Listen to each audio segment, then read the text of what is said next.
Aussie.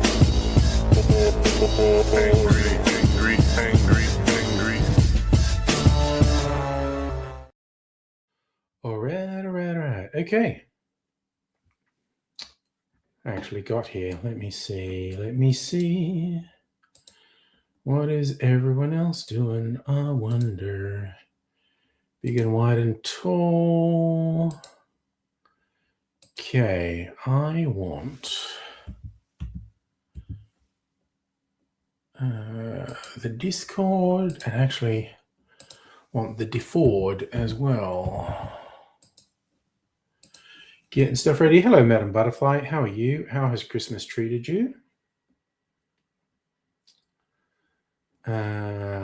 And do I actually have everything I need for the cocktails I was planning on making? Sorry, the French berry. Apple brandy, lemon, spice berry, black raspberry, absinthe. Yes. Special spiced berry, rum, all Geneva, lime juice. All right.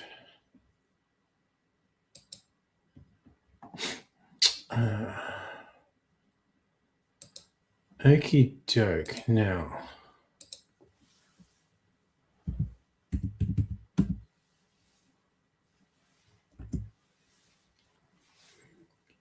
let me see what comes up. See more results. Ooh, I'm going to make my website more shit to try and force you by thing. Blueberry, copper, and mixed berry. Raspberry. Caipirinha.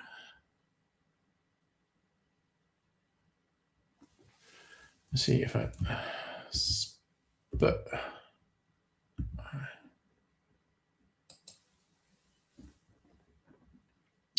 Okay, got special spiced berry. Nice.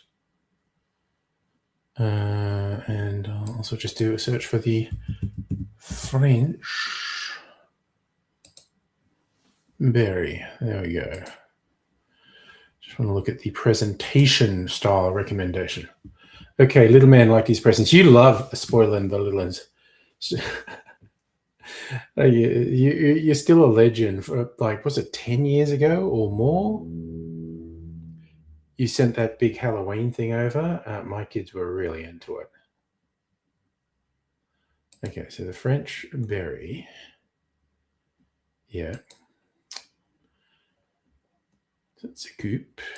And the spiced berry, also a coupe.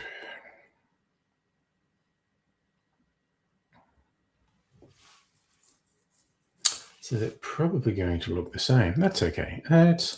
That is okay. So I am going to get... Oh, gosh.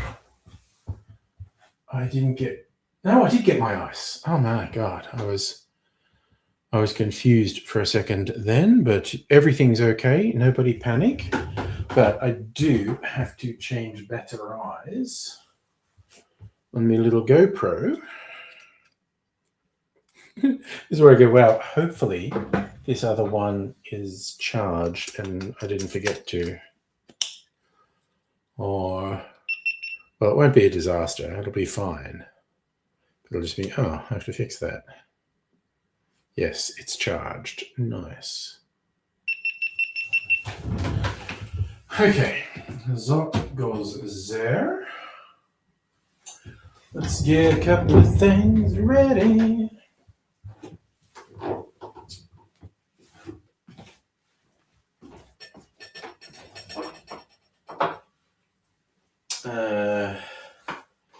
Yes, let's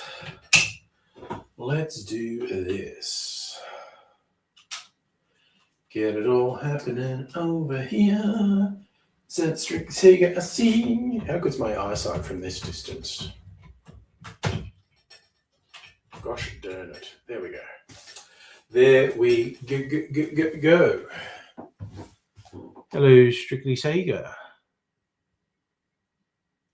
Who's going to panic? Be on the floor foaming at the mouth. You're taking me quite literally. That's a good thing. Okay.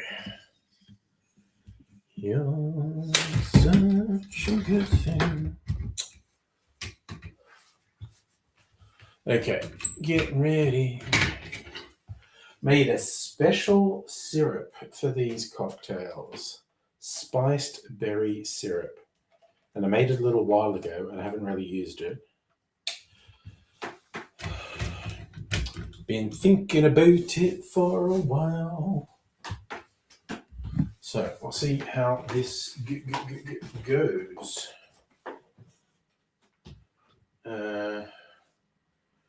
Right, Torello. Give us a moment. We have some housekeeping to do. That's interesting.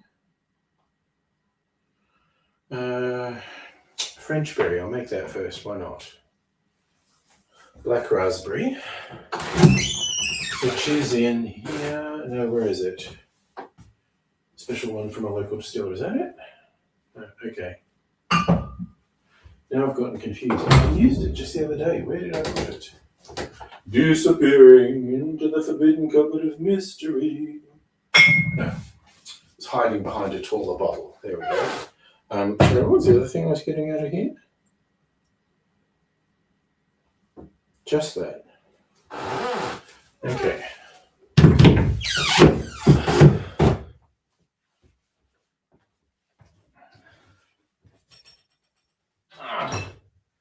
French apple brandy Calvados.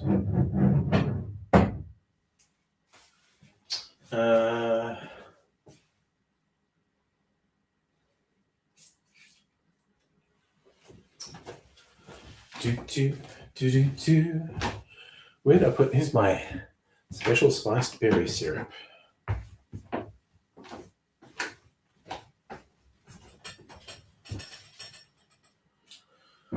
All right.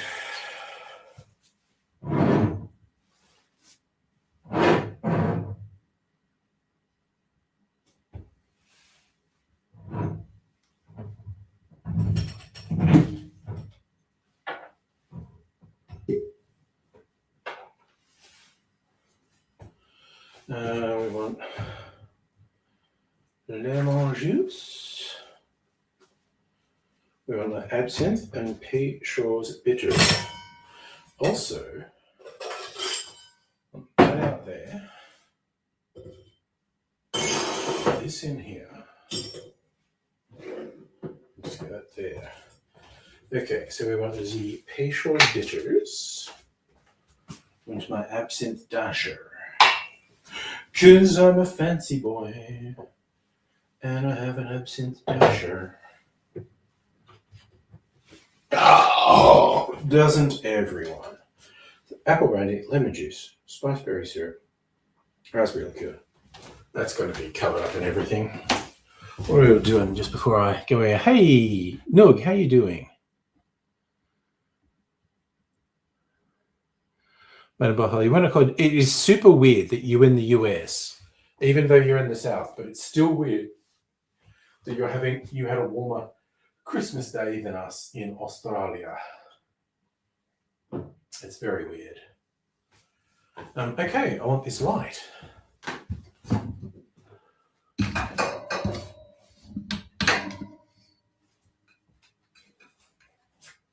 And yes.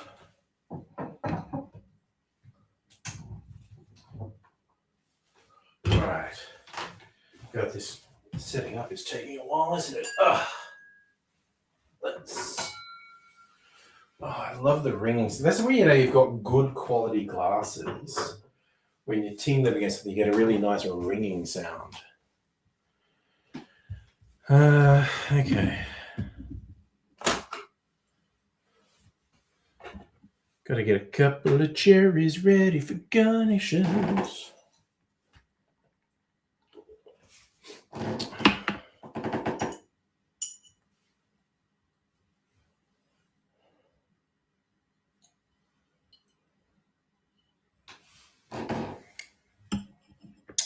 Number 1.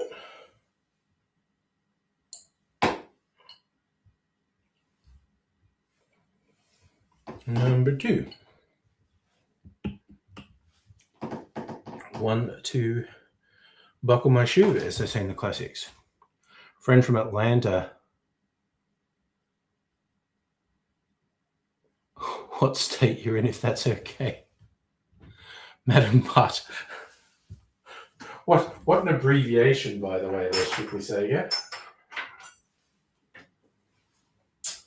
Okay.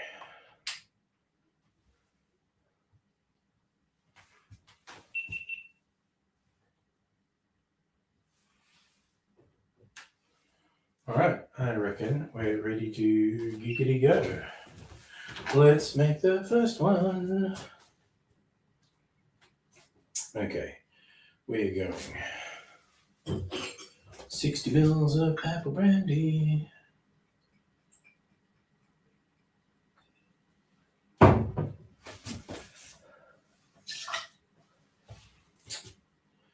$15 mils of lemon juice.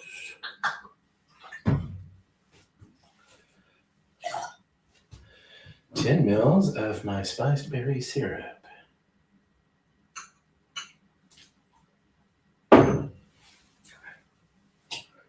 Damn, that's a good flavor. 5 mils of my black raspberry liqueur. That's enough.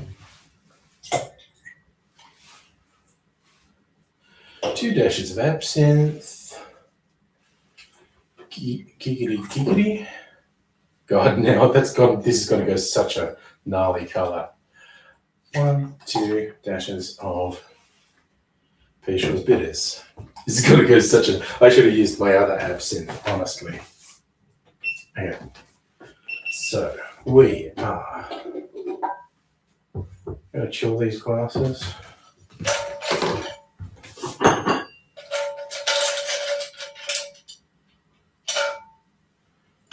I'm really only going to chill on the glasses, aren't I? Yeah.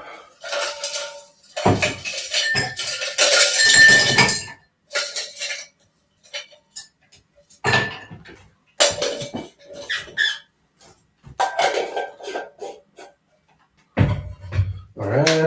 Okay, let's put these lids on to minimize my chances of having a disaster.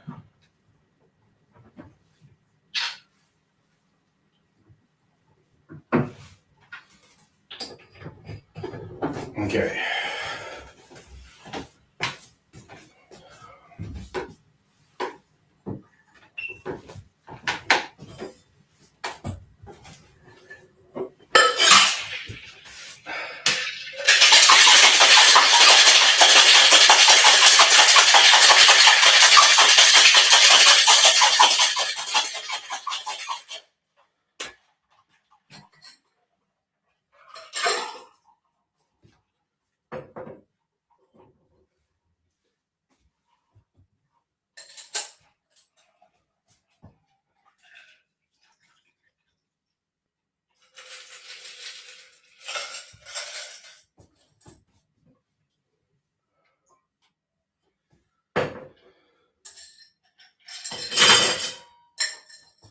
Oh, what am I going to do? Oh, we don't put the cherries. There we go. And the cherry. Okay. That's it done. Okay, you give it a shot.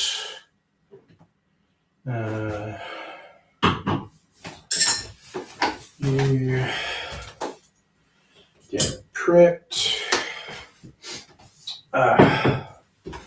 Do it twice. French berry, special spiced berry, which is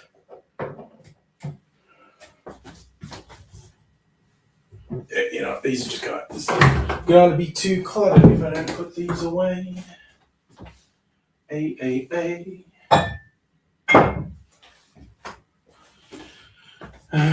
Put the brandy back.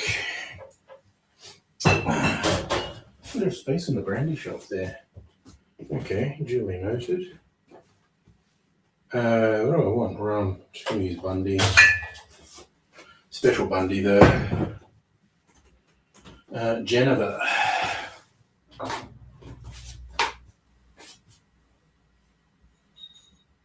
Really, the last of this. Got to make another batch of this.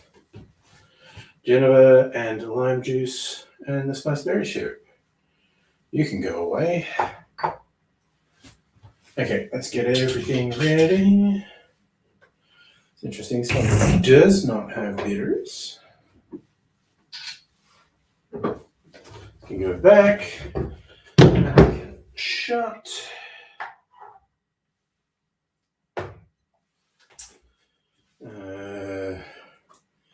Getting everything ready. Okay.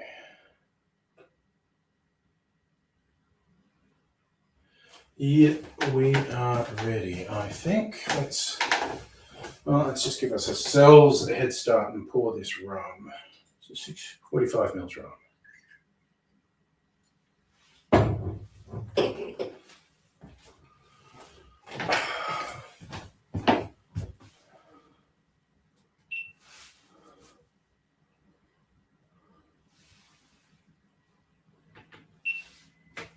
Okay. Let's go, baby. Let's go, baby. Let's go. Geneva, 22.5 mils.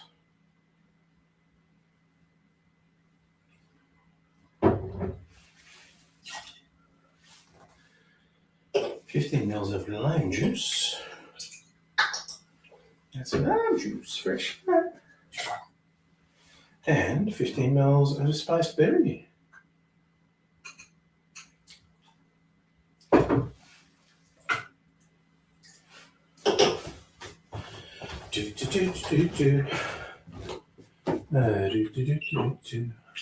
Let's add some more ice.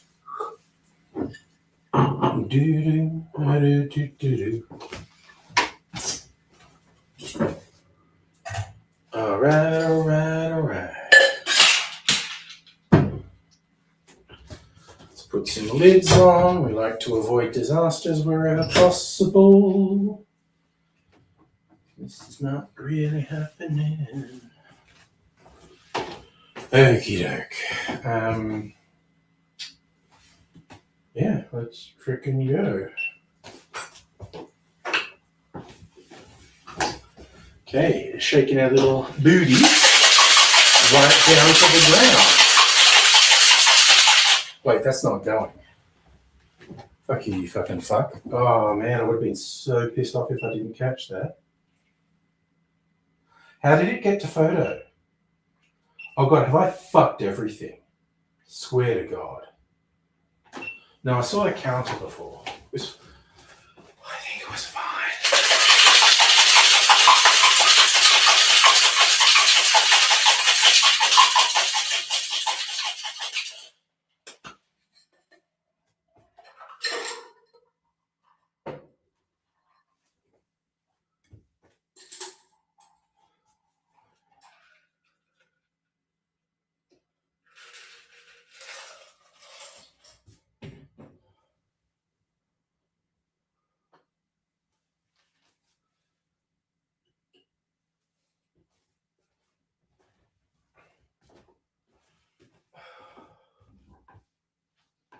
Okay.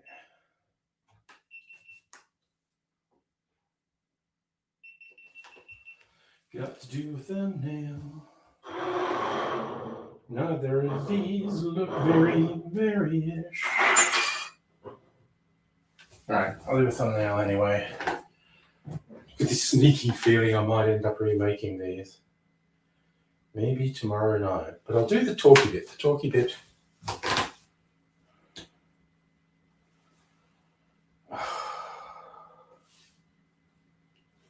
No, you know what? I'm just going for it. Fuck it. Second guessing myself.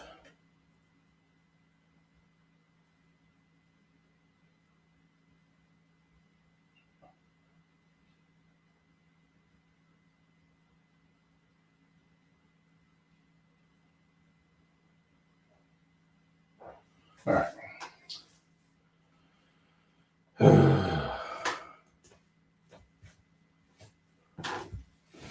Alrighty. All right. Just going to top that one up.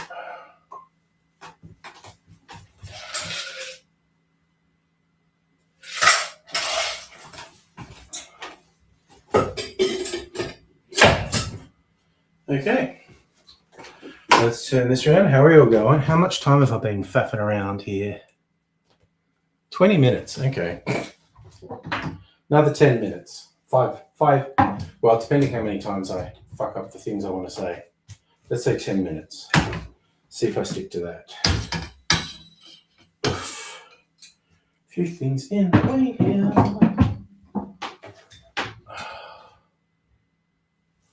Okay. I fucked up one recently. The sound recorder wasn't on, and I always think I check. Actually, it's become more of a problem since I've had it here, because the angle here is shit. Okay, that's on standby mode. Let's frame up our camera. Hey, Celtic. Let's do this. Let's the boot right. Let's get started.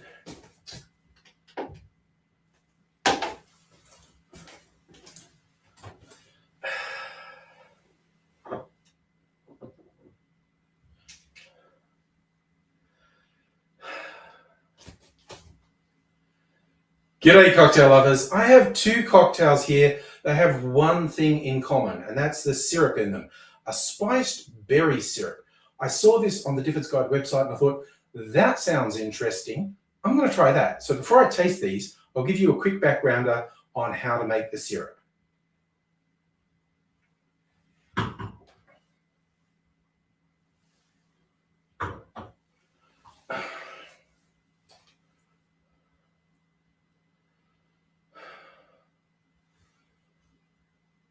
I regularly make a brown sugar syrup this way. For this one, I'm using caster sugar, but the first bit is the spices. So you get cooking spices, whatever you like. I had like cinnamon, cardamom, star anise, allspice, cloves. You go with what you have and what you like. Toast those in a saucepan until you get those really nice cooking spice aromas coming up from it. And then you add the syrup.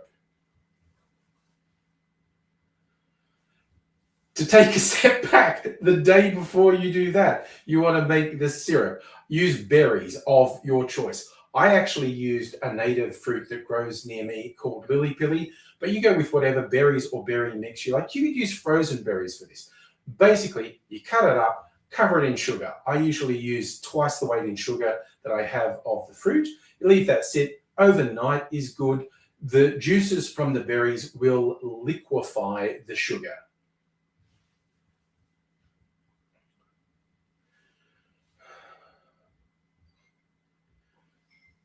You might need to add a bit of water either before or after you put it in the pan. That's okay. Just get it the consistency you like. You add the syrup to those cooking spices and let it simmer. Just get it to the point where the sugar is completely dissolved and it's the consistency you want.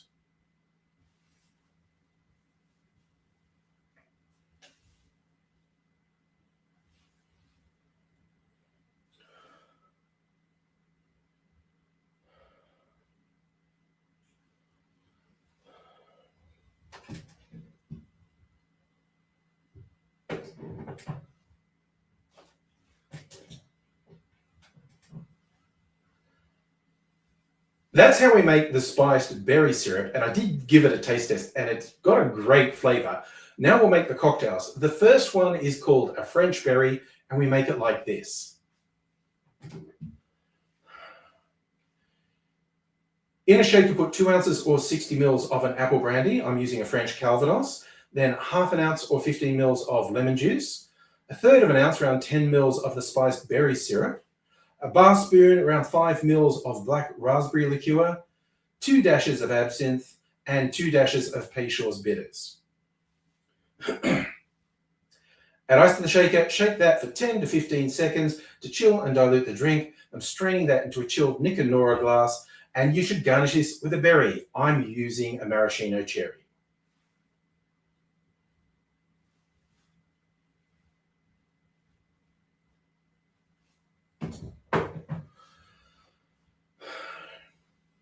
In terms of garnish, use whatever berries you like or have. I use the cherry because I used all my lily-pilly in the syrup, and I then actually put it in a dessert. So I don't have that anymore, and I thought the cherry suited it nicely. But the second cocktail is called, a special spice berry. The second cocktail is called a special spiced berry. It seems to be a cousin of a daiquiri. I'm quite intrigued as to how this one's going to turn out. Here's how we make it. In a shaker, put 1.5 ounces or 45 mils of aged rum, then 3/4 of an ounce, around 22.5 mils of Genever, 1/2 ounce or 15 mils of lime juice, and then 1/2 ounce or 15 mils of the spiced berry syrup.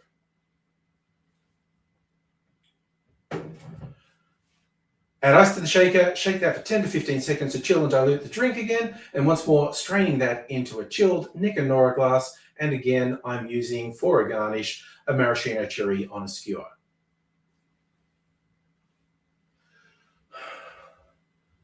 If you're unfamiliar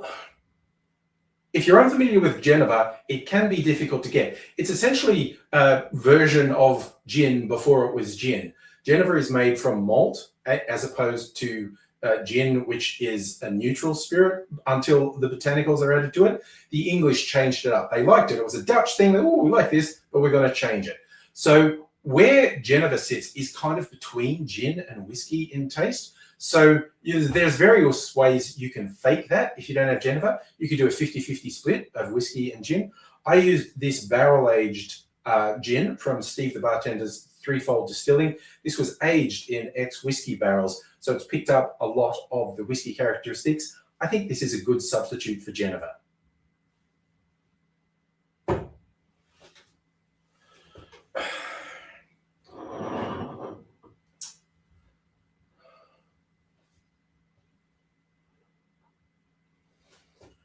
Now the moment of truth, trying the two cocktails. Which will I prefer? This is the French berry.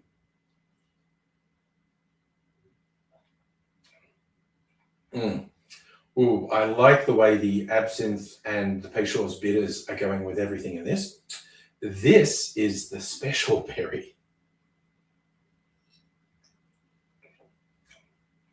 Unsurprisingly, this is much lighter and is definitely reminiscent of a daiquiri, or again, the flavors are deeper and richer than a daiquiri.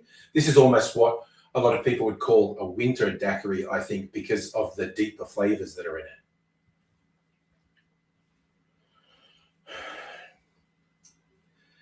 You could be like me and make both of these, or just make the syrup and use it for other things, because I think that syrup's going to go well in a lot of drinks. I think the French berry is for if you want a bit more of that after dinner taste. Even though it's got the citrus in it, so it's a sour, it's a bit more of those deeper, richer after dinner flavors.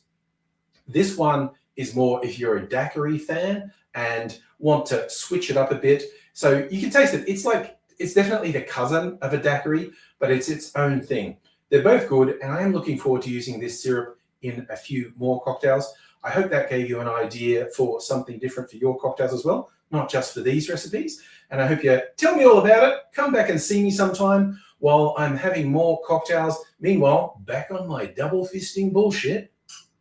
Cheers. Okay. I may or may not make another video tonight. Depends what the vibe is. What's the vibe, my peeps? This fucker had better be recording. It is. Okay. That's okay. That was 8 minutes. I was allowing myself 10 minutes. That was 8 minutes. With edits, it's probably 5 or 6 minutes. All right. Time to sit down. Do a vibe check. How's everyone feeling?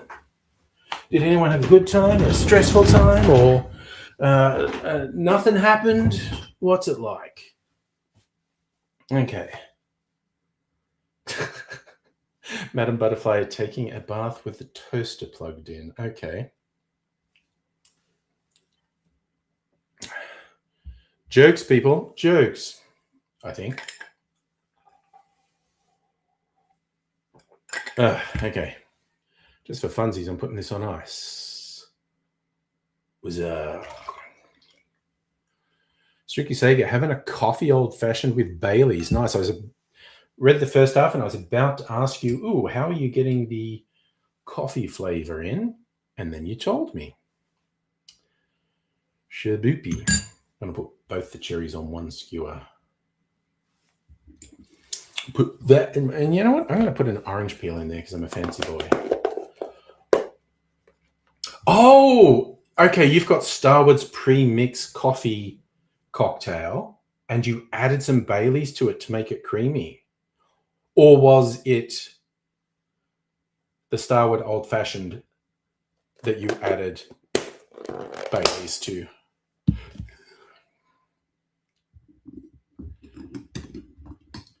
Yeah, but you can afford to be lazy when the pre-made product is that good, honestly. Okay. Wait, where did I leave my phone? I don't want to be without my phone.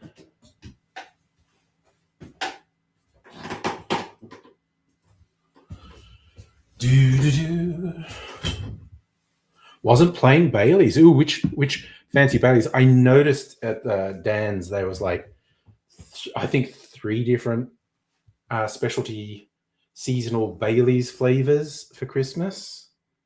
You know, there's a chocolate, spiced caramel, and I'm sure there was another one. All right, so yeah, the coffee old-fashioned. Nice. Well, not nice. I don't really like coffee as a flavor, but nice for you is what I'm saying.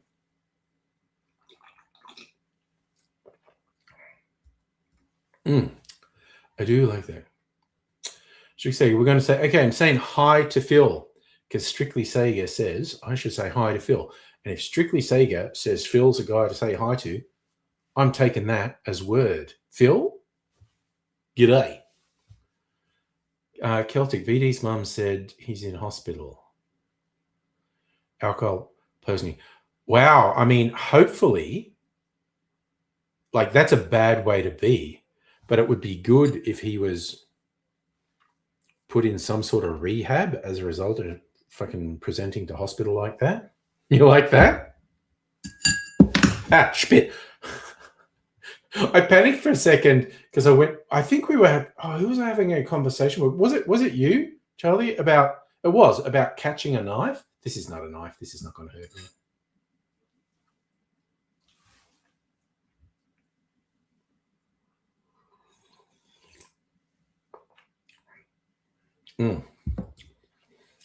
Quite like that.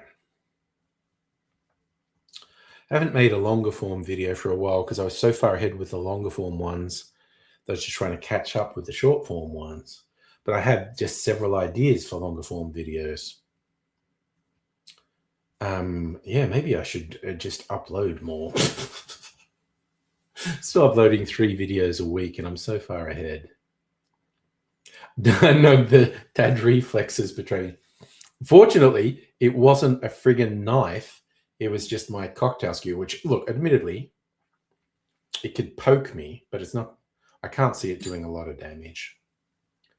That's a bad reflex, catching the thing when you drop it. Oof. Well, if it comes through.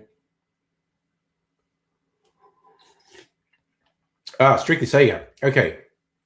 I watched Nuremberg today. Our boy Rusty, Russell Crowe playing Hermann Goering.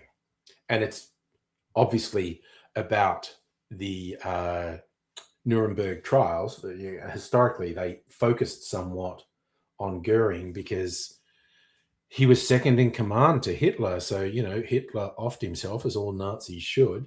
And so Goering was a supreme leader of the Nazi party at that point.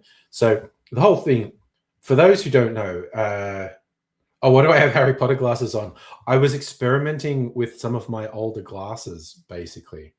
I'm going to get new glasses in January. And I was just looking again, I don't think my prescription's changed. I can still see with these.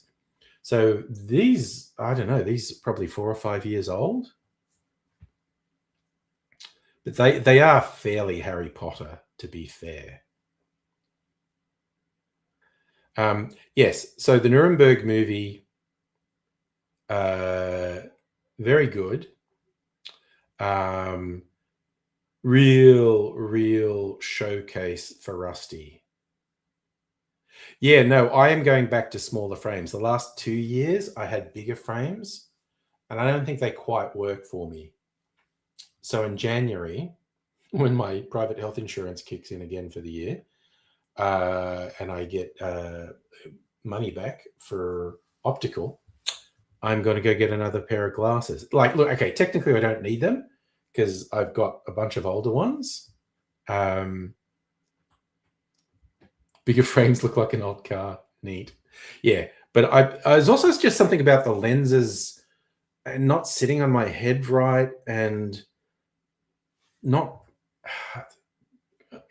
great vision, like wearing a Kingswood. I grew up with a Kingswood station wagon.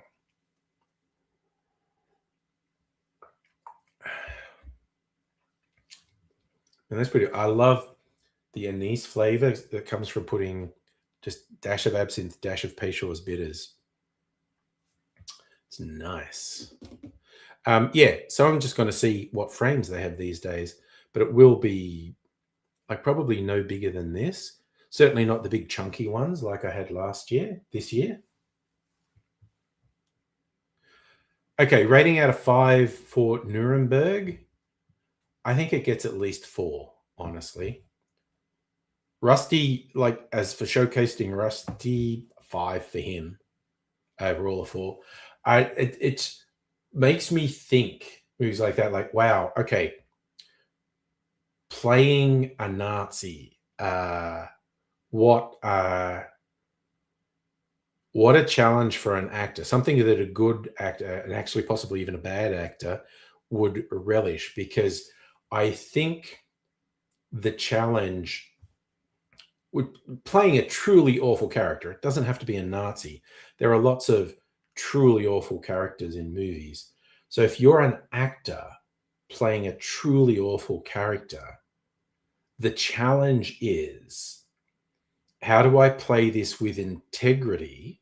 So ideally it's not a caricature, but I'm also not making this horrible piece of shit look heroic or noble.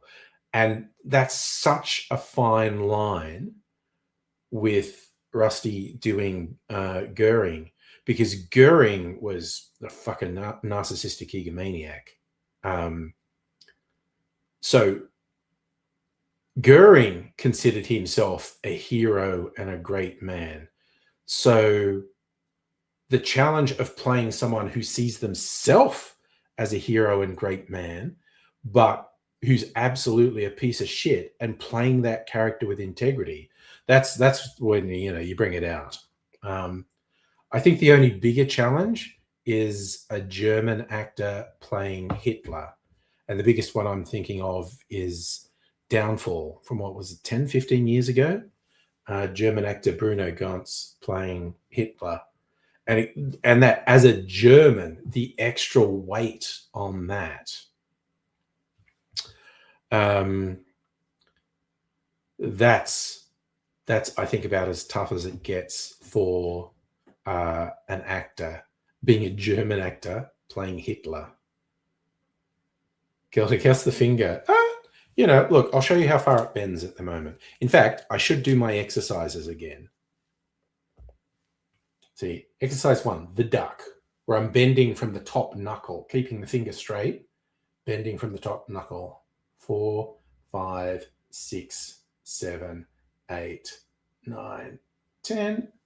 Now, the next bendy one, I hold the bottom part of the finger and I'm trying to bend the middle joint. And that's the dislocated one. Just like, Oh, look how far my finger goes.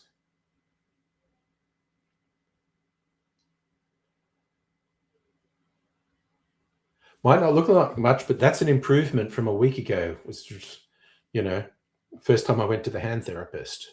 So we're like 2 weeks after the surgery now. And the top joint, which is pretty good at bending on its own. 6, 7, 8, 9, 10. I'm not supposed to hurt it when I do this. And we finish with the claw. 1, 2, 3, 4, 5, 6, 7, 8, 9, 10.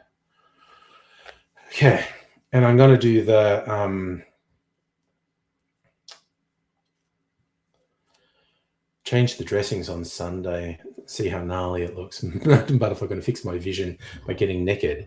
You wouldn't get the reference, but there's an old comedy show in Australia, the Max Gillies show, where he'd have the Pope doing a press conference going, "Stop it or you'll go blind." Phil thinks black and has a lot of pride. Yeah, I think you're right on that. Oh, sorry. I thought that meant you were leaving, Doug, but no, you're doing the claw. I'll get you, Gadget, next time. Now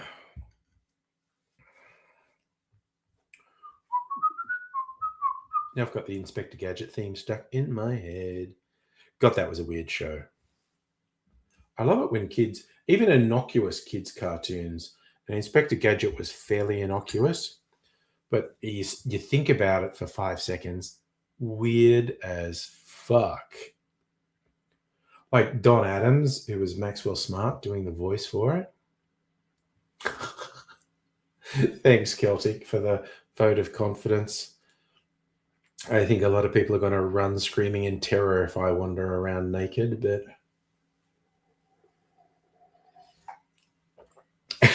you know what I have in the back of my mind is because from a thing that I read from a self-defense guy, if like anyone ever like breaks into my house while I'm in bed, because hell yeah, I sleep naked. If I thought someone had broken into the house, I'm just going out there naked. And they're going to deal with that. And the real way to get them to run away, and I think I'd find this easy if someone's in the house, you shit in your hand and throw it at their face. There's this guy. Oh, okay. I think you might get into this story, Charlie. This guy was a weapons guy and a stunt guy. He made the weapons in the trashy Australian film Salute of the Jugger, which you've got on Plex, the film with Rutger Hauer in it. It's like a pretty weak Mad Max knockoff. Feels black and also has no pride. Oh, God. Okay. Yeah. So he had two things when he was testing weapons out. There is a weapon they use in, I think they use it in Salute of the Jugger. It's like nunchucks, but it's axes on the end of the chain instead of sticks.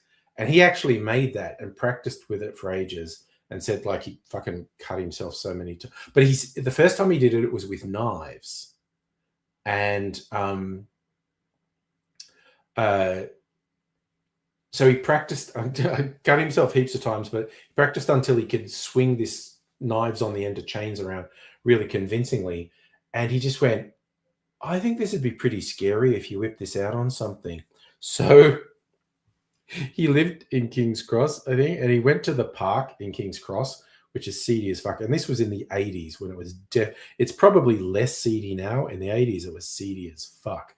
And he just walked in there alone. And sure enough, a small gang of ne'er-do-wells, 4 or 5 of them, just went They give me a wallet. And he whipped this out and just started spinning around these knives. And he said, most of them just ran, but one guy just kind of was paralyzed by fear, just kind of collapsed to his knees and was going, like he thought he was going to die. His other thing he did was the shit thing. He said, I tested this as well. He had this whole thing where he could shit on command. I think if I went out naked in the middle of the night and someone had broken into my house, I'd have no trouble shitting. But he's like, I can shit on command. He did the same thing. Went into this park, so like 4 or 5 of these guys can give your wallet, and he just like reached into his jeans, shit in his hand, and just flung it at them. And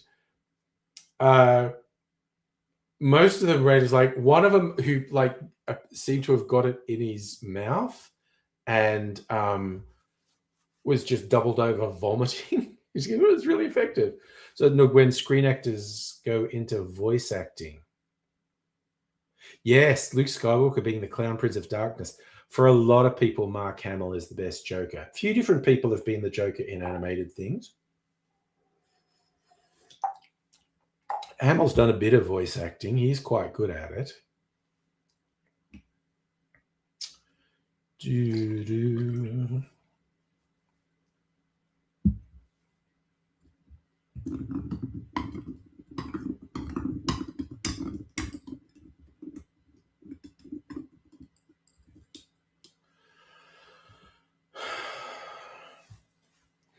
All right, and move these gloves. Oh, fuck.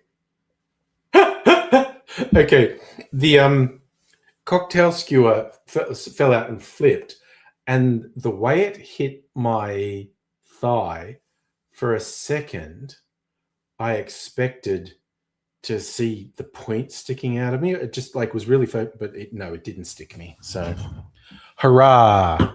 I'm safe. Just putting these glasses out of the way because I love these glasses. You see the lace work on them, the etching. I've got all different glasses with that etching. My old-fashioned double rocks glasses have the etching too. And my martini glasses have it. And I've got some tall glasses that have it as well. This is an older one, Kelty, yes. I'm just starting my second drink. And a butterfly. Okay, you're sticking a knife in the socket now. Yeah, no, I've put it out of the way, so I shouldn't have any more dramas with the sword. I like this one. This was like the original shirts I got with this 50s, 60s design. You know, it says gin on the bottle. Martinis with olives. I never get martinis with olives. Or if I do, when I'm out with Mrs. Angry, she gets the olives. I don't really like olives. We haven't done it for a while, but we do like when we're ordering cocktails, because we always share cocktails, so we get to taste more of what's on the menu. Get a dry martini with a twist of lemon and a dirty martini with olives, and swap it sip for sip. I really like doing that.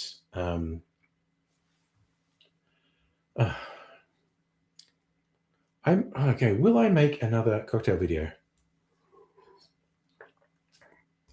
Need to remake the one from the other night because I didn't fucking record the audio. So that's some annoying bullshit. What was it called again? The Waterproof Watch. Gin, Amaro, Montenegro, Aperitivo. It was okay. Maybe a random one. Oh, actually, I've been wanting to make ones that use friggin' honey liqueur that I got. Like Be My Negroni, gin, the honey aperitif, and sweet vermouth. I might make that.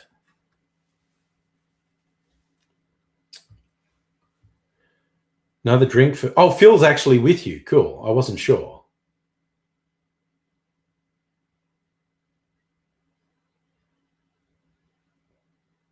You don't like it when collared shirts get a bit soft? I'm not exactly sure what you're saying. Oh, this one's still got the crispiness. Okay. Yeah, these, well, they're plastic shirts.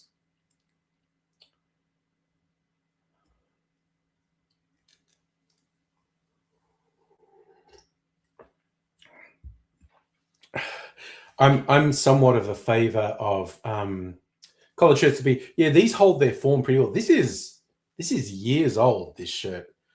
I don't even know how many, but I'm gonna go 3 years old at least, and it's still holding its form. So for all that, these are just fucking knockoff things coming from a warehouse in China. They're honestly pretty good quality. Some of the prints, probably of all the ones I've got, and I've got like 50 of them, there's like 4 where the quality of the print is kind of shit. So that's pretty good. Hey Hannah, how you doing? Yes, when I pulled it up and down, you can see it's still a bit crunchy. Yeah, these plastic shirts really hold their form. Oh no, Hannah, you did it stupid. Spent the morning. Oh no, urgent care buddies. What did you do? Had my adventures in urgent care. I've been to urgent care twice. Once for myself, and then I don't know, 6 months or more ago, my son called me and said, I think something's wrong. Can you take me to a hospital? It's like, okay, when your adult son calls you asking for help, you go, because they don't want to be seen to be, we'll see something.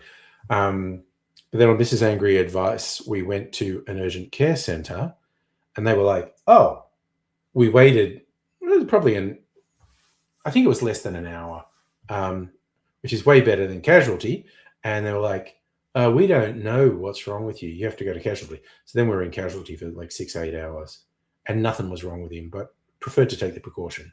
Greg, good evening, sir. So Hannah, you had a tiny cut on the tip of your finger. Oh, infected and swollen. Yeah. Oh, yeah. You want them to look at that. Twice the size. Couldn't bend your finger. Oh, no, fever. That's when we've got bad infection. Yes, urgent care was the way to go. You made a correct adult decision and going, I need this looked at. Infections that cause swelling and fever have the potential to be all sorts of fucked. Like right up to the point of being life-threatening. The number of people who have not acted quickly enough on an infection and had terrible fucking repercussions as a result. So, Hannah, you spoke to telehealth and they went, get to see someone now, go to urgent care or emergency. Yeah, that was good advice. I still think the king of those sorts of things is our boy Aidsy. When he got the necrotizing fasciitis, his ball bag swelled up from the infection, which is probably from an ant bite, where he didn't take it seriously, but his then wife said, hospital, and he went downhill so fast. Well, everyone expected him to die after a while, but they did say, like, if you got here an hour later, you would definitely be dead. So you got to urgent care 15 minutes after they opened, already at capacity with a 4-hour wait. You're out in 2. Yeah, if you look, they always triage you. If you look dramatic as fuck, they'll go, we're going to see you a bit sooner than everyone else. For my thingy, I had a 2-hour wait, which is not so bad. Because like I said, you go to casualty, unless you're a fucking emergency, that's minimum 6 to 8 hours wait most days. So, yeah, so this urgent care place wasn't doing too bad because it was the afternoon. So they banked up, and they told me, like, they did the triage and said, like, okay, we don't think you're dying. You'll probably wait 2 hours. And I went, I'll wait 2 hours.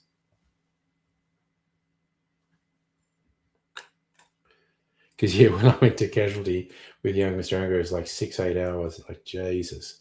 Oh, and God, you get some colourful characters in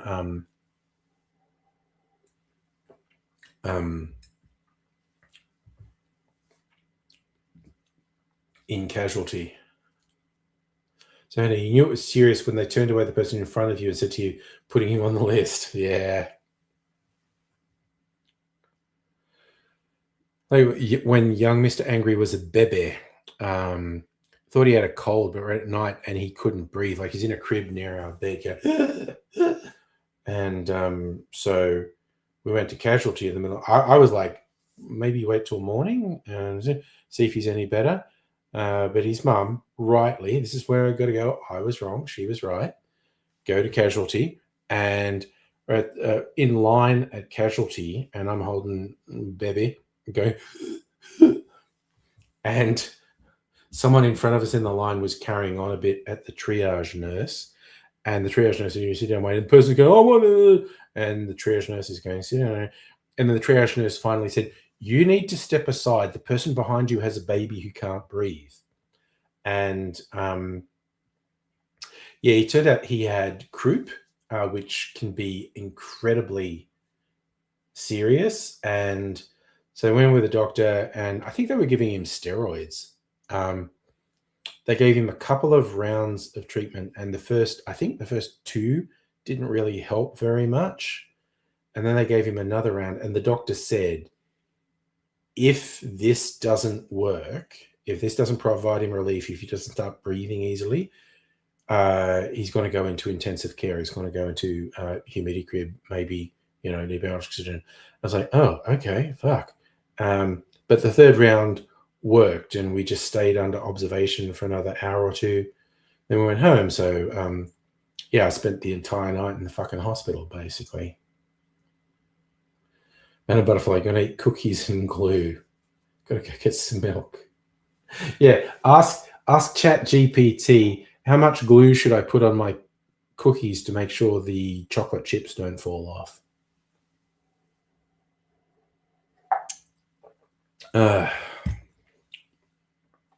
I think I'm going to make this Be My Negroni cocktail, because I get to use my rocks glass. Where is it? Be My Negroni. Okie dokie. This will be a short, so this will be pretty quick. But I am also quite intrigued as to if this is a tasty drink.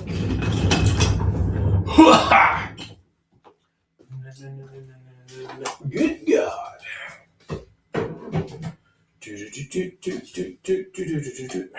All right, I'll get this out.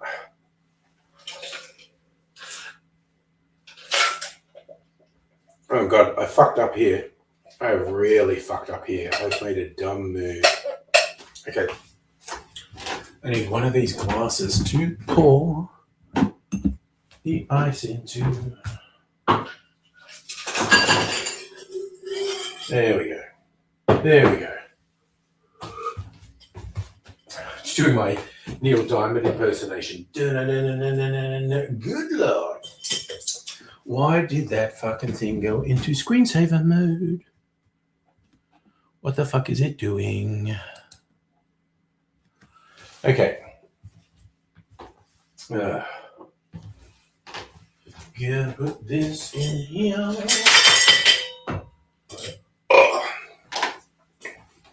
Okay, you know what?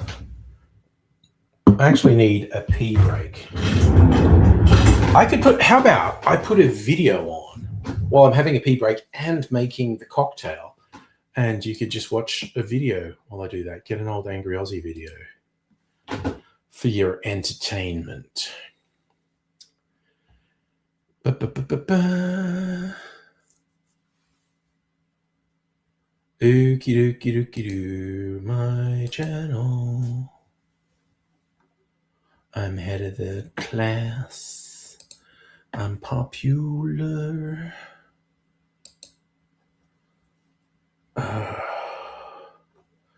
Want something that's a few minutes long.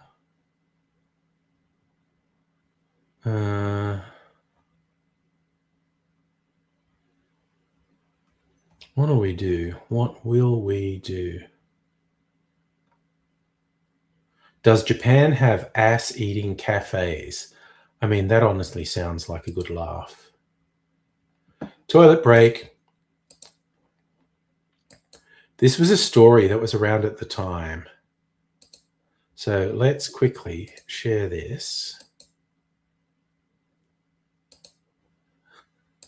Explore with me.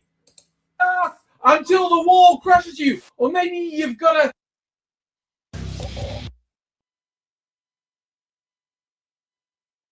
This is a TFU Friday from a long time ago. Let's see what this is all about. G'day viewers, welcome to the end of another week. It's Friday, time for Totally Fucked Up Friday, and I'm actually doing it on a Friday. And wow, I spoiled for choice this week, but I think I want to start with, hey, Japan, are you fucked up? Just in case you thought Japan might have been slacking off in the Totally Fucked Up stakes. Towards the end of the week, a story started circulating that there was a thing called an ass-eating cafe in Japan. Namely, men could go along and ladies would have their butts sticking out of a hole in the wall with a picture over it that showed their face, but it's their butt out there, and the guys could get in there! You know, maybe fondle the butts, sniff the butts, get right in there and go to town. Now, I am a little dubious because often these stories about, oh my God, Japan's so weird, turn out to be not true. Like the idea that there was a countrywide trend to trimming dog fur into cubes turned out to not be true. There was one or two instances of it. Someone had a photo and went, wow, everyone in Japan is doing that. Because the thing is, Japan's so fucking weird. You can say virtually anything and people go, yeah, that's probably real. That's probably really happening in Japan. Now, I had a Japanese friend on Facebook tell me that, like, yeah, there's a rumor that this thing with the ass-eating cafes is, like, in really dodgy Yakuza-owned places. That actually happens. But then I found a video which seemed to suggest that the butt thing was some weird fucked up Japanese game show. And there was like, the wall was closing in. It's like, eat ass until the wall crushes you. Or maybe you've got to jack off and ejaculate before the wall crushes you. Because there are some weird fucking shit like the hand job karaoke Japanese game show. The thing is, things are so weird in Japan. People can say fucking anything and we just go, yeah, Japan, that's probably real. So in short, Japan, whether the ass-eating cafe turns out to be real or fake, I think we can go thumbs up. Japan is possibly the world leader in being fucked up. Look, on a slightly smaller scale, in Australia, our politics leading up to the federal election, pretty fucked up. Like, this is probably going to surprise Americans because in Australia, we're complaining about a long election campaign lasting 8 weeks. Your election campaign for president goes for a couple of fucking years. What the fuck is wrong with you, America? What the fuck is that about?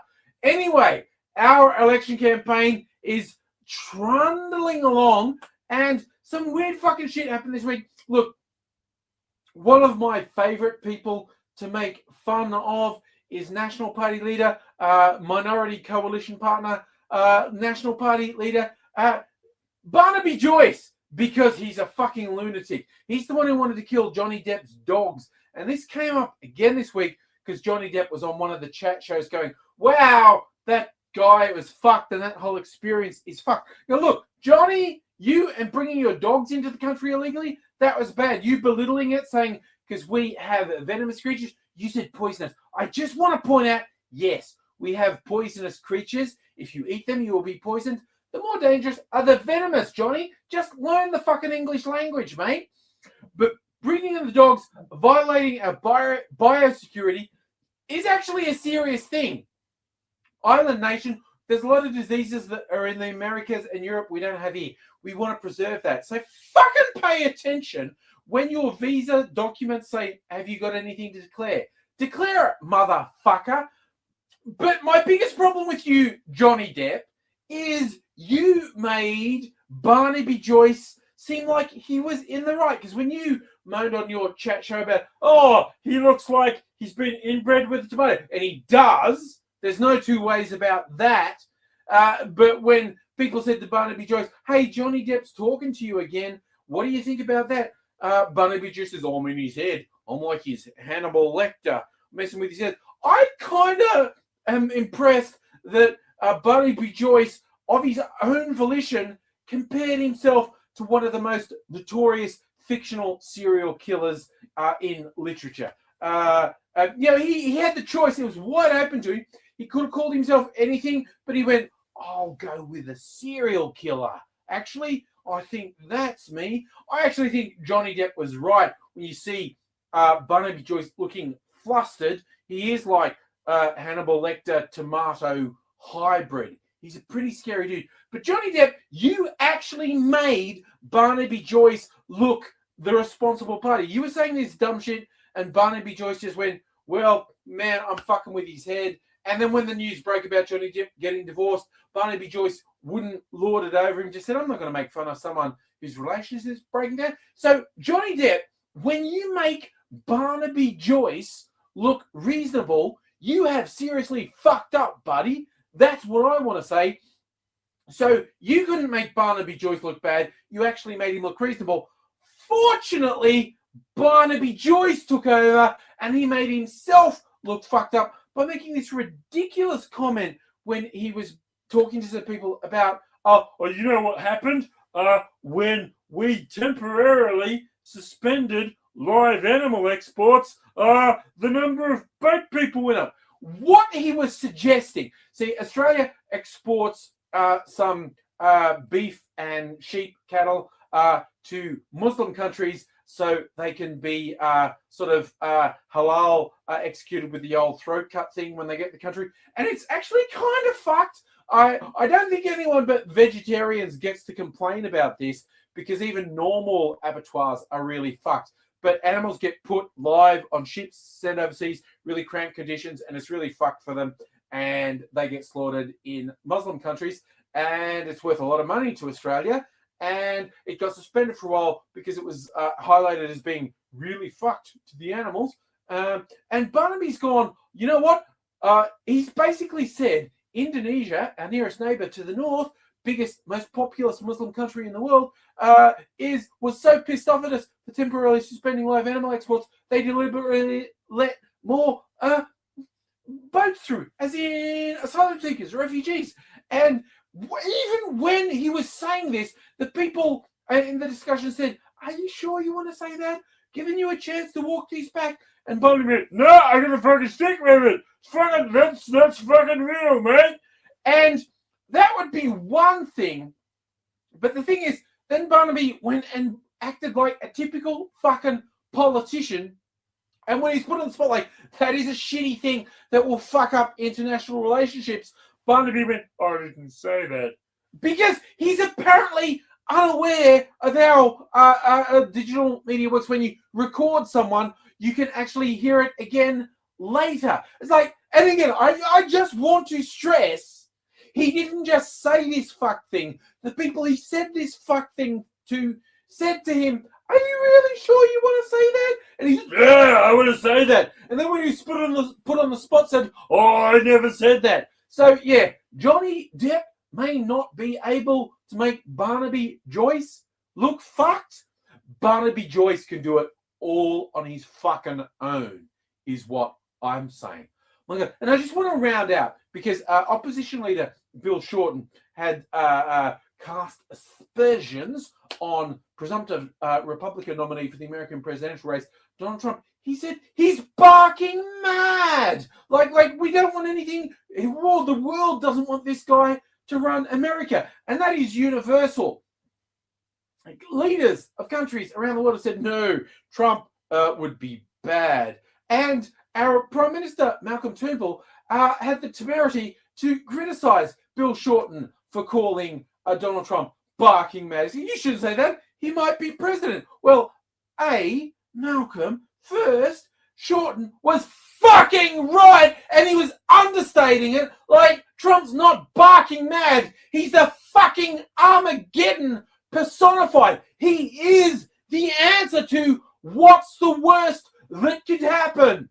The worst that could happen to the world is Donald Trump. And also, just the idea of saying, oh, you can't criticize a presidential candidate. That's not on. They're an ally of ours. Fucking John Howard, when he was PM, said that Barack Obama was a terrorist's dream come true. So, fuck you, Malcolm Turnbull. You're a fucking pathetic, spineless fuckhead. You won't stand up for the most basic, decent elements of humanity, and also the shit you say bears no relationship to historical precedent. Fuck you, Turnbull. Fuck you, Trump. And I've been drinking tequila all night, and fuck anyone who's got a problem with that. Thanks for watching. Hope you enjoyed that. I upload regularly, so make sure you're subscribed if you're not already, so you don't miss out. And if you like what I do and want to help me out, best thing you can do, share on social media. Tell your friends what they're missing out of. And hey, check my links below and you can follow me on social media as well. I've got a huge back catalogue, so stay around. There's plenty more to watch. Here's a couple of suggestions.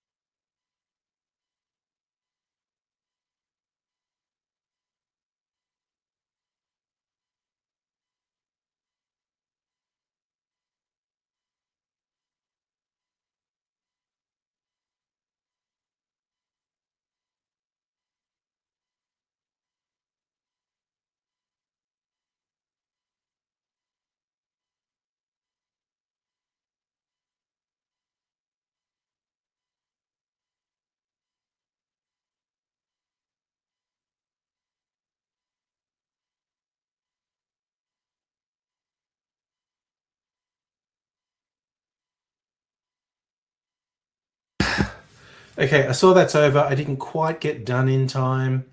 I'll be back. I'm almost finished this.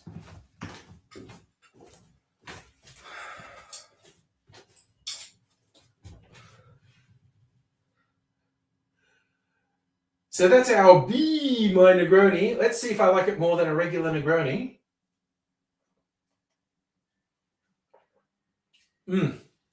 Yes, now see, this still has a bitter undercurrent in it that really lingers with you. This is a pretty good liqueur, quite honestly.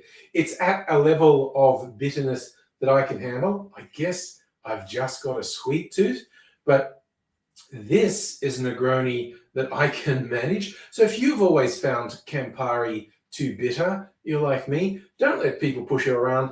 Find another bitter liqueur or aperitif that's slightly easier to handle and experiment with that. And if you use Bekarovka or another honey-based one, you can make it Be My Negroni. Cheers. Stop. Collaborate and listen. All right, sitting down with you fine people. Now, I probably won't make any more with Joe's, but I might get really fucking pissed and decide to do one while I'm off my chops. Who knows? Who fucking knows? We live in a strange, mysterious world where the rules of polite society no longer hold. All right. Let me strain that in there a little bit extra. I don't love this, but I can tolerate it. You know, change things up with something a little bitter. What's been happening? Phil is allowed to call it that. A Negroni. Oh dear. Oh, wait, still about jigger. Yes, and then I always say, "Where's my jiggers at?" Because I'm a questionable individual. Got some sticky stuff on my desk. Might go and get a. Yes, Phil. If you're not a cocktail person, the measuring receptacle you use when doing the ingredients in a cocktail is called a jigger. So I have a habit of saying, "Where my jigger's at?" Madam Butterfly should have been there. Would have turned the stream into a strip show while you're doing the yes, and that while as much as I would appreciate it, that is going to get me banned off the various platforms. We need to have an OnlyFans for that, is what I'm saying. Wait. Oh, sorry. Oh, God. I think I really need to go out and get a fucking cloth. I've managed to spill something quite sticky here.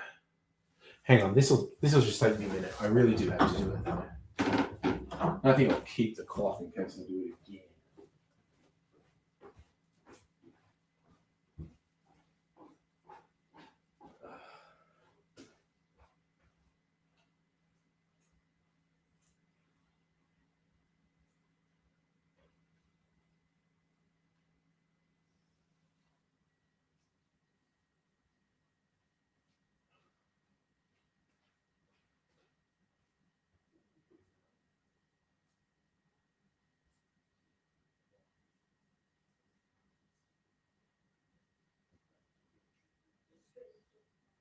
Oh, you were talking to Hal? Yeah, okay. Good.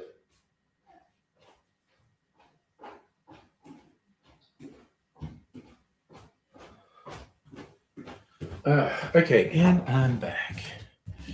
Got myself a cloth. Gotta clean up the mess I made. It's the trouble with cocktails. You spill shit, it tends to be a bit sticky.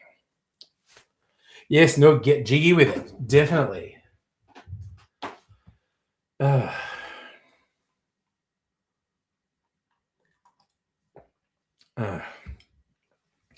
We can do that.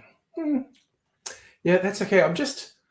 I'm usually not super big on bitter drinks, even, mildly bitter thing.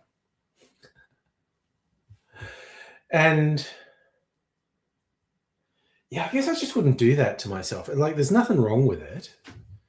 I think even a Negroni fan might like that just as a mild variation instead of the orange bitter of Campari. It's honey bitter. But like, cocktails are kids drink. Don't let kids drink. Drink the hard stuff. Oh, okay. You know what I was going to do? I've got a bunch of weird sample bottles in the Forbidden Covers Mystery. I should use them up. My favorite meme about cocktails is someone responding to a beer drinker who says, that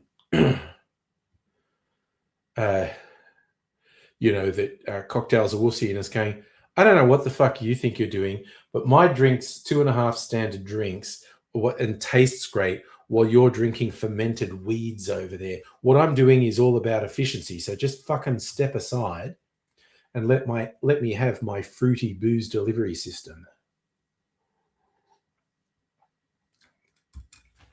So maybe I'll make I'm actually going to get these really little sample bottles that have just been sitting in here forever. Okay. Okay, what's this one? Yep, that's another one. Okay. Oh my God, there's so fucking many of them. There is so fucking many of them. There are more than I thought. God, I'll get shit-faced if I drink all these. Okay. So, these things that I'd forgotten about, I looked at them and went, oh, they're all whiskies, by the way.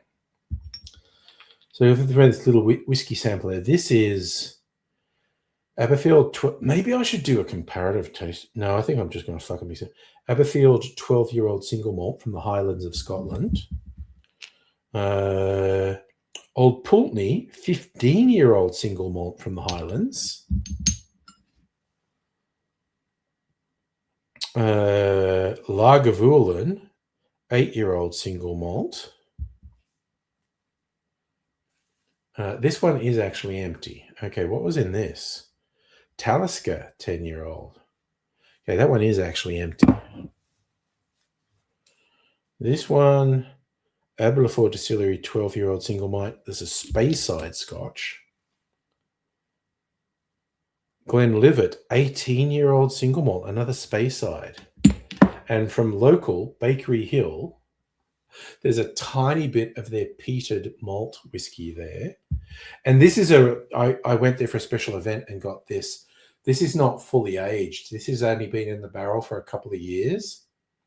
And they tend to keep stuff in the barrel for 5 years.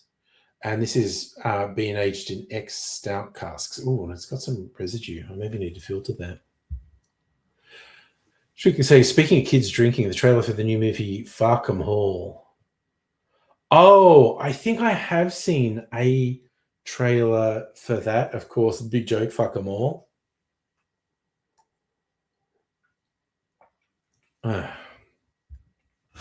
Okay, that's a bit better as it dilutes. How many friggin' sample glasses do I have? Do I want to do that, or just want to fuck? No, there is actually what are these? How many mils was in this? 30 mils. There's only a little bit gone from it. Gosh darn it! There is actually way more in those than I thought. But you know what? Fuck it. I'm going to do some comparative drinking. Bakery Hill. So we've got a couple of peated ones. Bakery Hill is peated. That's Highlands, Aberfeld. Pulteney, Highlands. Lagavulin, Islay. There we go. Hey, Sarah, how are you? Nice to see you. I'm going fine. I just remembered I had all these little sample bottles of whiskey that have been sitting there for a stupid amount of time. And Aberlour 12-year-old, Old Pulteney 15-year-old, Glenlivet 18-year-old. So Speyside and Highlands. Let's do this. I got 4 mini Glencans. Dun, dun, dun. Here I am, pretending I'm a sophisticated whiskey drinker, which I definitely am not. But I'm particularly not fussed with Scotch whiskies. I like Australian. Jesus! See, that's why I have to remember to put the lids back on things. That would have been a fucking disaster if I'd forgotten to put the lid back on. Oof. Yes, Merry Christmas to you too, Sarah. I hope you've been having a fine time. Now we're looking forward to New Year's Eve. Madam Butterfly, how long does it take you to eat a roll of toilet paper? Nice. Sarah, I have been streaming for about an hour and a half. 3 cocktails in at the hour and a half mark. So after this little adventure with whiskey tasting, I'm going to drink something non-alcoholic, quite honestly. Okay, local peated whiskey. Dun, dun. I have to keep that little bottle. It's such a cute little bottle, but I don't think I have any use. Don't think I have any use for these cute little bottles. Scotch peated whiskey. No. No, non-peated Scotch. This is a Speyside whiskey. Also, I'm not a Scotch expert, so I can't really tell you. Wow, the color is so different. Okay. And this is a Highlands whiskey, 15-year-old old Pulteney. Okay.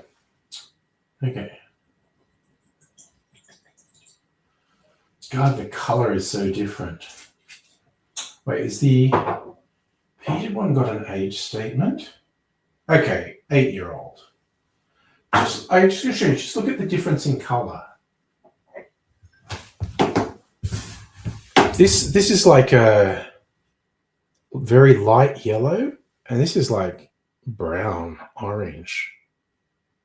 So different.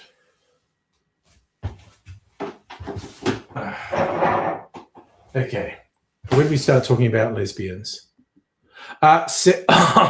Sarah, I tend to go live 3 or 4 times a week, depending on the week.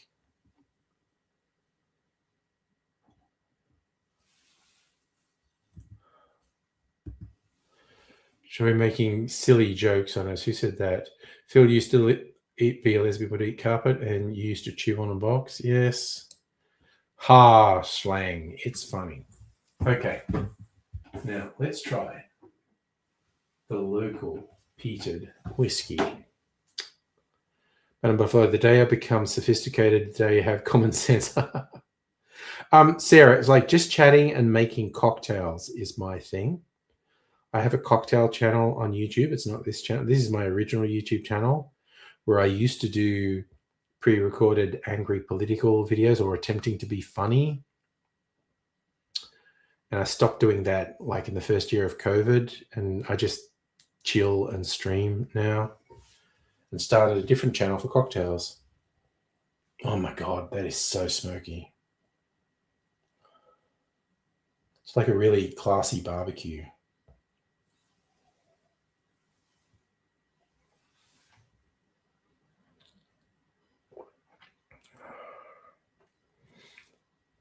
Oh God, that's intense. It starts off light and sweet. Again, it's really intense. Just very serious smoke. Sarah, I am in Melbourne, Australia. Where are you? Abigail, speaking of Star Trek, Mrs. Angry's out there playing Star Trek Online. Okay, now a Scotch peated whiskey. Let's see what that is like. Ah, Virginia, nice. Oh, I thought you also thought you were on YouTube, but you're actually on Twitch. Madam Butterfly, who's on here, is in Memphis, I think. When I said classy barbecue, picture someone grilling a steak with a top hat. Oh, hell yes. Top hat and monocle. Madam Butterfly, you're going to call my drinks rooster ass cocktails. Yes, that's fair. Ooh, also very smoky.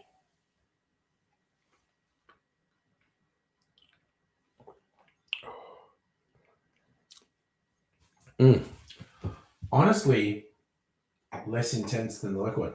The thing with those peated ones, they tend to have an aftertaste that's a bit like Band-Aids. It's an iodine sort of flavor.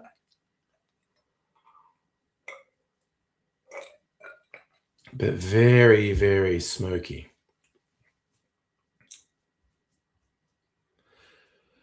So Sarah, I'm going to throw out a guess from my experience with Twitch that you're doing the hustle, the grind.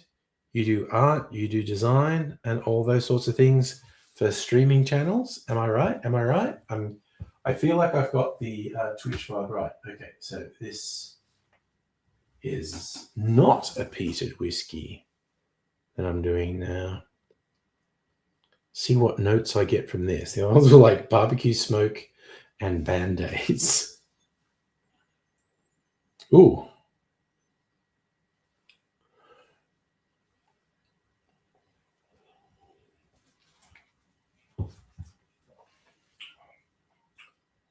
Ooh, that's really laid back, and it's just honey. Abigail, you serviced your own vintage clarinet, not 100%, but so fucking good. Nice. if you're up for it, definitely up for some clarinet tunes tonight. Nighthawk, how are you? Nice to see you. Thank you for dropping in to say hello. By the way, ideas for your channel. See, there we go. And okay, Sarah, I just want to say I applaud you're doing the hustle, you're doing the grind. I am just not serious about the whole streaming thing. The first person on Twitch, and this was like a year ago, who came on with this sort of thing, I did actually get them to do some artwork for my YouTube channel. So I don't actually need any more, but I really appreciate that you're out there. And also, I think you're a very polite, engaging person, and I applaud you for that. I'm just not in the market for selling my channel because I'm really just chilling out, not doing much. All respect for you. You're on the hustle. You're on the grind. I get it. And I wish you all the best. But I'm not actually in the market for it. So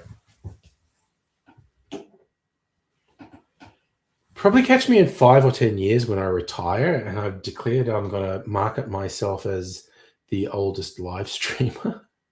There may well be an older one, but I'm going to claim to be the oldest. And that'll be my angle. Metabov are going to light up the barbecue grill and sit on it. Get a hot ass. Yeah, I know, Abigail. I think it's worth applauding the hustle. Sarah, you are nice as well. You were thoughtful. You were engaging, and I appreciate that. Oh, nice. Phil thinks I'm classy and loves me. See, Madam Butterfly, Phil loves me. I don't know why you're so harsh at me.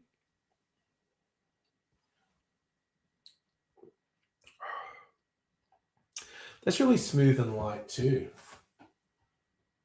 Those fucking peated ones are so intense. As Sarah, you're right, my stream needs banners, but I'm just not that serious about it at the moment.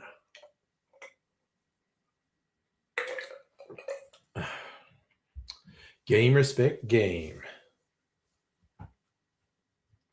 All right, I finished this. I'm definitely drinking something non-alcoholic. That's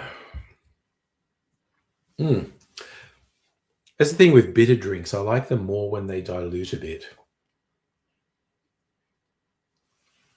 I'm liking that more as it dilutes, but we'll leave it at that. Then I think I'll do a blended Scotch thing. Sarah, look, honestly, I have invited the other people to share on Discord. I will put the link for my Discord server and I invite you to join and share your artwork because I do love to see it. I'm like, yeah, this is what this is. This is improv, Phil. Definitely. Okay. Abigail dropping truth bombs. The setup my end is atrocious, let alone the stream elements. Look, harsh but fair and true. Very, very true. Wait, I don't think... Oh, no, I did put it there. God, I thought for a second I didn't put the link there. So, Sarah, I very much encourage you to put links to your artwork on the Discord. Nighthawk, we have great energy. I am 59, my dude. So next year is the big 6-0 for me, which is why I throw in, I'm going to be retiring in 5 or 10 years, depending on whether the economy collapses and if we collapse into a Mad Max style anarchy. And if then I'm just going to fucking stream every day and market myself as the oldest live streamer. To be fair, I could probably fucking do that now. That surprised you when I said my age? Nice. Sarah, you sent a request. Yes. Oh, God, I get the Jack Black thing so often, which I am completely on board with.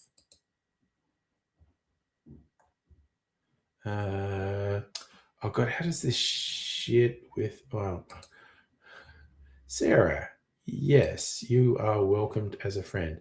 So, in terms of my server, if you just post a link in the channel that's called Gen You're Spicy, that's just the general thing, or you're just sending me a DM. There we go.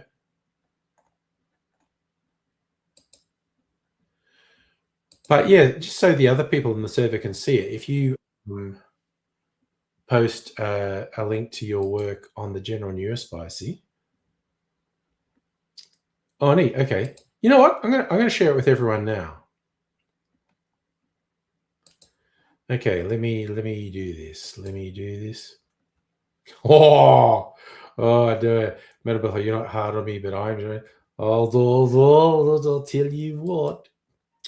Anyway, where are we? I gotta get the right page.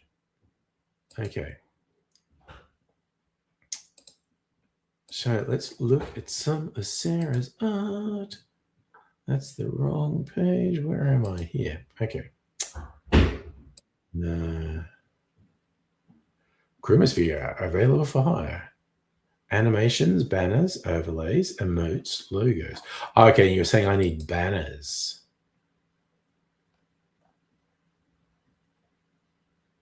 Ooh. DOK Ellis? Curve? These are nice. These are very nice.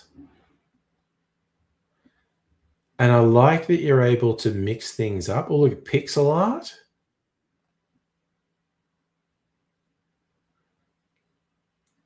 Oh, I really like the mix of stuff you're doing here, actually. Neat.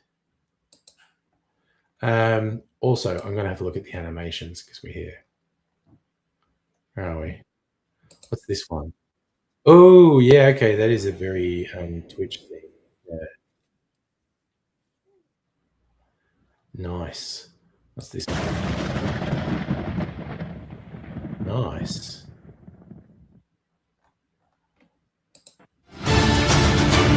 Ooh, that's cool. Oh, I like the pirate one. Oh, I like the pirate one.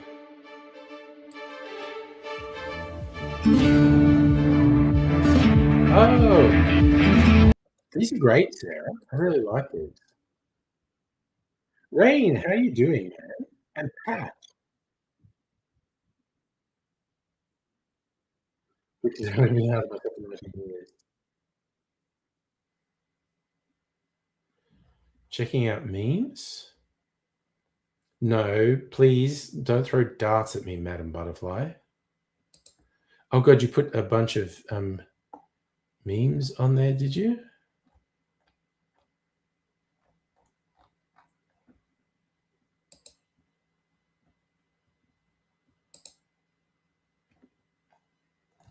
Oh, you actually did. Yes, I saw these earlier. All right. I'm going to share some memes from the Discord. Too easy to get a bullseye. I mean, I'm a pretty big target for darts, honestly. It's not fair throwing darts at me. Discord. Okay. I'm going to start with one I posted for Christmas.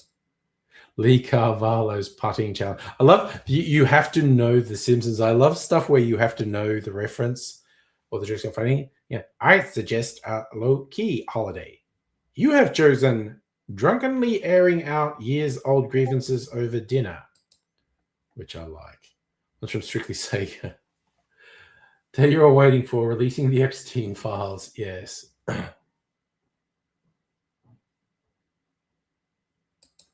The redactions are wild, and the Trump redacted from Home Alone 2. Classic Christmas meme, deviation from the norm will be punished unless exploitable. I drove 75 miles in a winter storm to get a part for my computer. It was a hard drive. And Santa getting ready to take down 3 million cookies and milk. Got to get the munchies on. This is a weird engineer joke Maria posted. But I like it. I like weird jokes.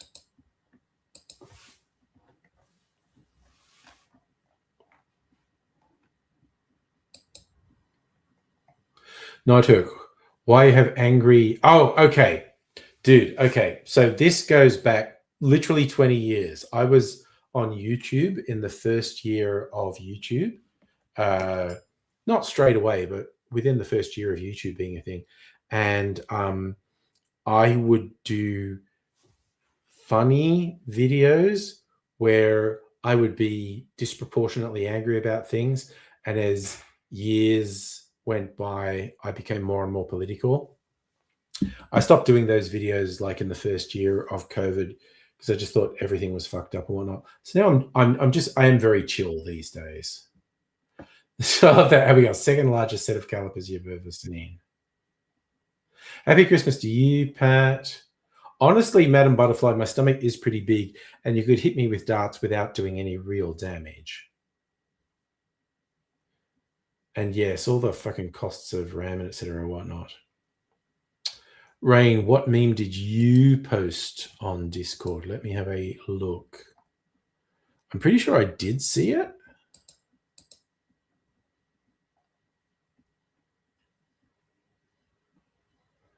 Let me see. Might have to scroll back because a bunch got posted, including... Oh, yes.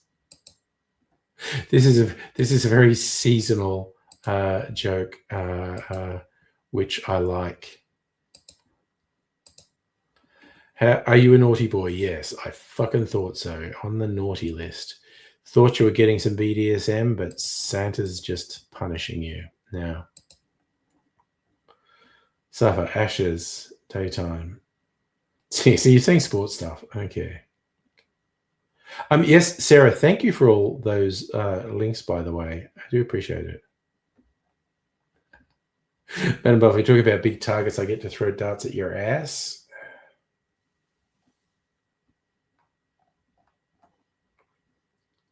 Oh, yeah, Safa. Fucking the Christmas Day Indian food banquet was friggin' awesome. Lunch, my two offspring were here, and we all just went for it. Dinner, Mrs. Angry's lad was here, went again. So we basically had 7 meals out of this Indian food, including dessert, gulab jamun and kulfi. Gulab jamun is like dumplings in a kind of like golden syrup, and kulfi is Indian ice cream that has savory flavors in it, like cardamom and whatnot. I love it, Rain. You're sharing that Santa, are you a naughty boy thing all over the place. I love it. Zava, traditional Christmas food. What did you have? Turkey, ham? I freaking love our house tradition of having an Indian banquet thing. Noog, a biryani on Christmas sounds awesome. Sarah, I reckon your work's great. Thank you. Safi, you had pudding and pap. So we had butter chicken, dal, curry, a whole bunch of like entree things like onion bhaji and samosa, and a few other deep fried things like cauliflower and potato. Had garlic naan and cheese naan. Was there? I feel like there was other stuff as well. But then the dessert, it was fucking awesome. So it was basically like, oh yeah, no, we had some tandoor chicken and some tandoor kebab. So we basically had 7 different dishes on the plate. Friggin' awesome. It was so good.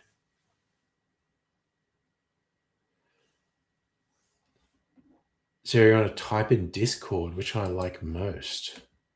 That's putting that pressure on me. So what do we got? We got vector art.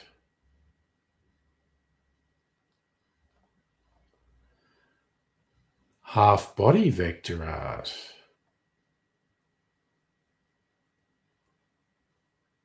Oh, like I give you a photo and you do a thing? Yeah. I mean, these are all good. You do good work, but I'm just not in the market at the moment. Rain, the most wild Christmas fact you know. Yes. Oh, look, I actually read the background of that. Why? And this has been a tradition since the 70s. And what happened, because people in Japan were learning more about Western culture, and they thought Christmas is pretty cool. Can we adopt it? But they don't have turkey in Japan, and they don't have ham in Japan. And KFC, sometime in the 70s, did a Christmas promo when they went like, hey, yeah, KFC is very American. Get a KFC family meal for Christmas. And it was a huge hit. And so then KFC do it every year, and they put together these sort of massive family banquets of KFC. People order them heaps in advance. The KFCs do like a month's worth of business in one day. It's wild.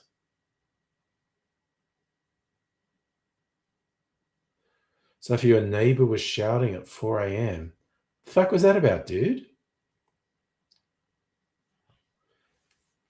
But yeah, the KFC Christmas tradition is huge in Japan now.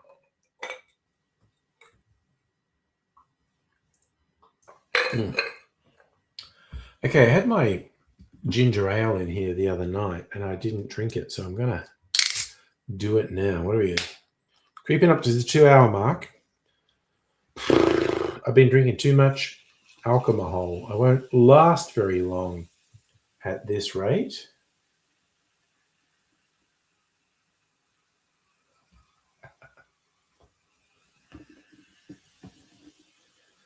Let's just fucking go. There we go. All done with my ginger ale. Nice.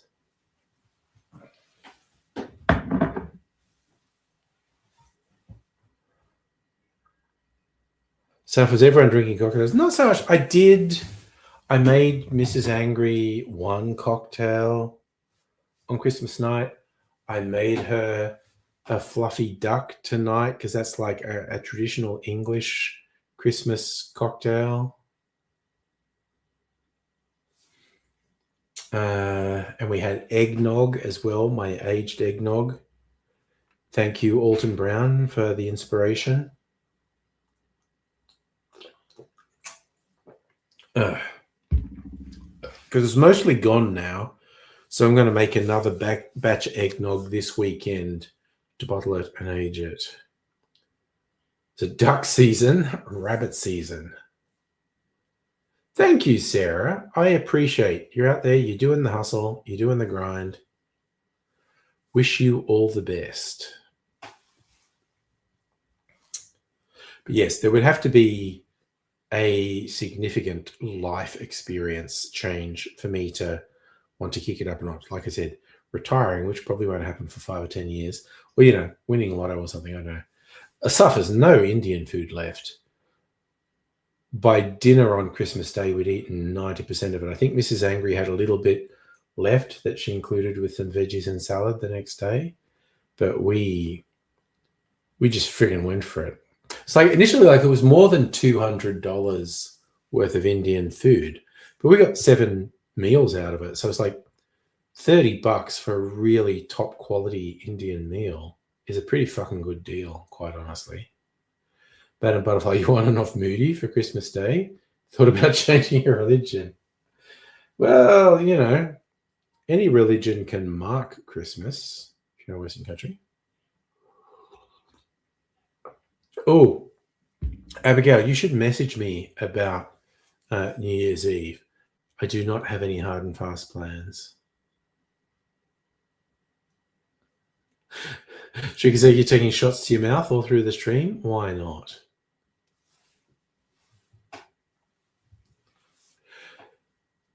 So yeah, Safa, that was a good price. Am I going to pick up my laptop? I've just found it difficult to coordinate with Abigail, quite honestly. Yeah, so we had 2 serves of butter chicken, the dal curry, which was fucking great, a couple serves of entrees, the tandoor chicken, the tandoor kebab. It was all fucking good. Nighthawk, do you have hobbies or interests that I've been enjoying lately? My friend, I was like, my hobby is cocktails. I think that's Mrs. Angry going to bed.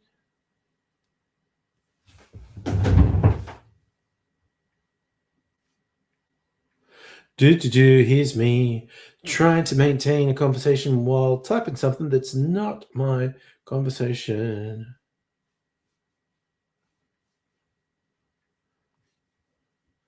It's really hard to say one thing and type something completely different.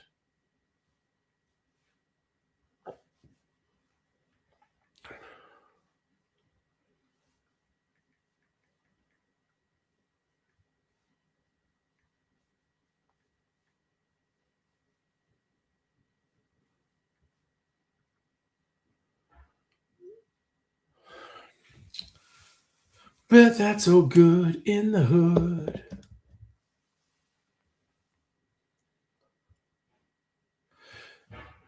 But Nighthawk in general, do I have hobbies or interests? I was writing some stuff today. I had a little book. And then I got tired.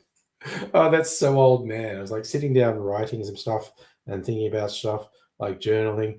And then I just went and had a nap. What about you, Nighthawk? What are your hobbies or interests? I'm always keen to, or anyone who's got some good hobbies or interests.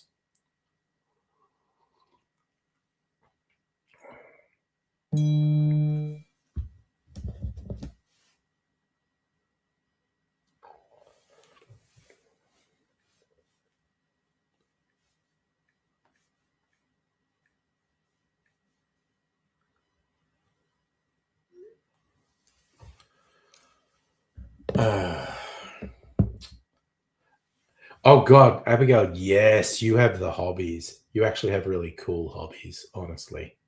You have so many more cool things to show for your hobbies.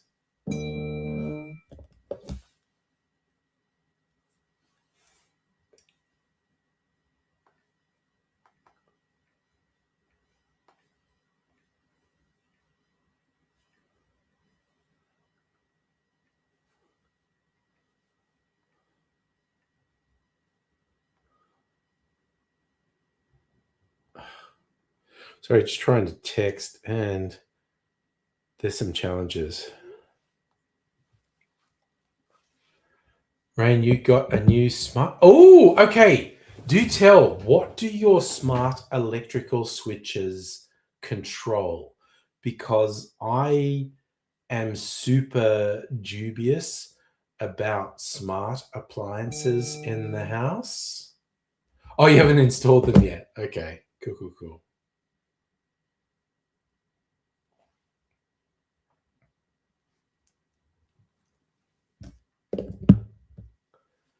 Should you say you Madam Butterfly sing? I thought you were singing the REM song "Losing My Religion." Song lyrics are great. Oh, so the smart switches read power consumption, so you know how much you're typing. Oh, okay. So I wasn't typing. I was doing the thing where you swirl across the keyboard, which I think Android phones had for 2 or 3 years before Apple phones had it.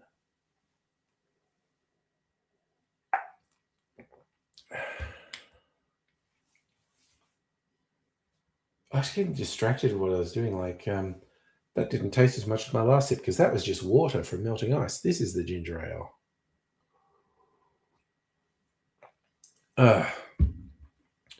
I'm just really cautious about smart switches and whatnot because there are just so many fucking stories about people buying smart appliances and whatnot, and the company goes broke, so everything stops working, or the company turn into complete a-holes and say like, oh, for your thing to keep working, you have to have a monthly subscription. Nighthawk, you've been into quite a lot. Oh, philosophical questions. Nice. You know what? I actually watch a few YouTube videos where they talk about philosophy, or particularly the intersection of philosophy and science. Alex, what's his name? I find usually entertaining. I like the science one that Michael from Vsauce has started up. I've forgotten her name, but she's like a mathematics professor at fucking what's the English university? Anyway, the really posh English university. The channel's called The Rest Is Science. That's right, Alex O'Connor. Nighthawk, you know who I'm talking about. I generally enjoy his videos and his interviews with people. But this science one, which is called The Rest Is Science. Oxford. Thank you, Abigail. It was fucking Oxford. So she's a maths professor from Oxford. And they're both such engaging personalities. Yeah, Michael Stevens. So Vsauce. But yeah, I recommend Vsauce generally. And also this woman, I think she does some stuff on the BBC, but she is a maths professor at Oxford.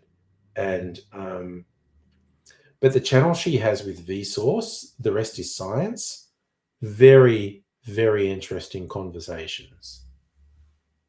I do like Philosophy Tube, actually, Nog. Just the production values of Philosophy Tube videos are good. And even when I don't agree with the points being made on Philosophy Tube, it's usually presented in such an open, thought-provoking way. It's worth it. So, Rain, yeah, that's why by Shelby Products, they made their API. Oh, you bought stuff with an open API. Nice. Yes. Yeah. Nighthawk. The channel's The Rest Is Science. So it's kind of like a crossover of science and philosophy. And I do genuinely love discussions around, the meaning of life, science, philosophy. And while I am not a religious person, and if anyone asks me, do you think religions are stupid? Yes, they're all wrong. They're all, logic proves pretty irrefutably that they're all wrong, because whatever your religious position is, over the course of human history, 99.9% of humans have disagreed with you. So what's the chances you're right? But asking the questions right. Thank you, Nighthawk. Hannah Fry. She is also good. She is a great presenter and educator. And I think you'd be really lucky to have her as a professor at uni.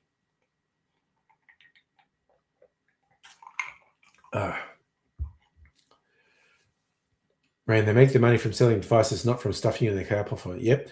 It sounds like you have made a very wise choice, Rain.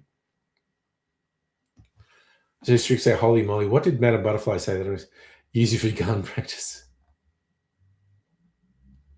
I bet the devices cost more because they've got open API. Yeah. But I feel like you have made the correct choice, because so many of those smart device companies are just totally fucking untrustworthy.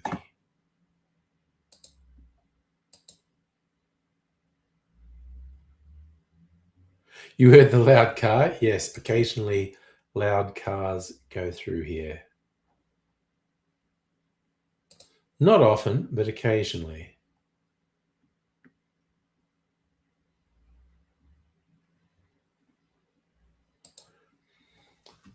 It's a thing. It's a whole thing. Because my screen's not mirrored, I set up so I'm seeing what you see, so I know where the chat is. When I go to brush my... Fringe, I always get it wrong. It's so disconcerting.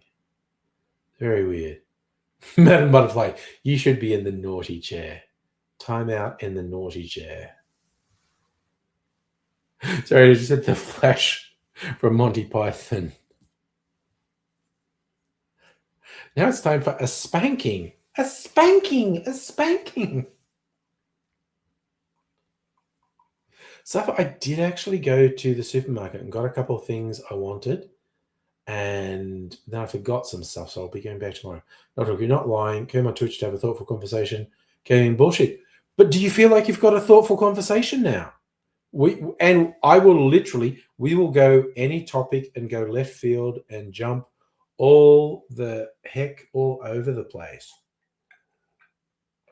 And you're right, there is a lot of gaming and bullshit on Twitch. There's no two ways about it. If we want to talk about the big quiz, thank you, Nighthawk. That is really flattering. I'm the light in the dark. Thank you. See, again, Madam Butterfly, using my head as a target is an extremely unfair strategy because my head's so big, it's too easy to hit. Safa, it's not mineral water, it's ginger ale, but that's the first non-alcoholic beverage for the evening. And we keep going. I'll have to do more.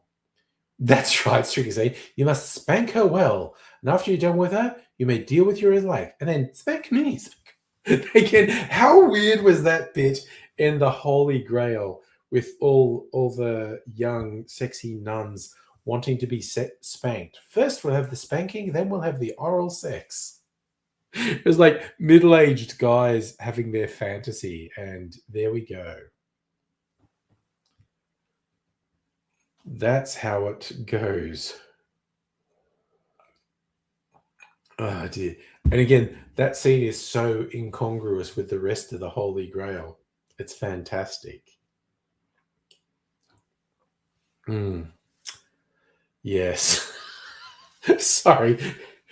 We're talking philosophy. Now we've got onto the spankings. Again, it's the nature of the stream. We can go anywhere.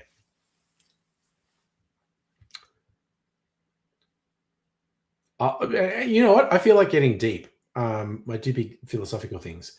Oh, yes. Do you think the scene should have been cut? We were worried the boys were writing it. Now I'm glad. It's better than some of the previous scenes, I think. Like, get on with it. The Holy Grail is my favorite Monty Python. And yes, I get Dr. about anti-movie because it fucks with all the conventions of film making. It keeps breaking frame and being self-referential. Like Camelot. It's only a model. And even the way it ends with the cops and everything, it's just like, what the fuck?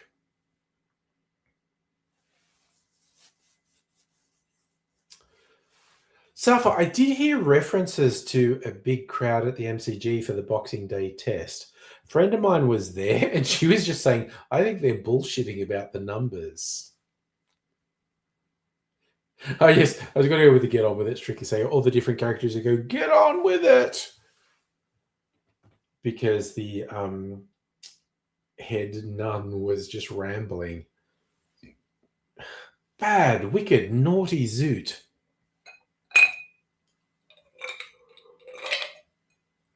I'm sure if that movie was made today, that scene would have a bunch of daddy references in it.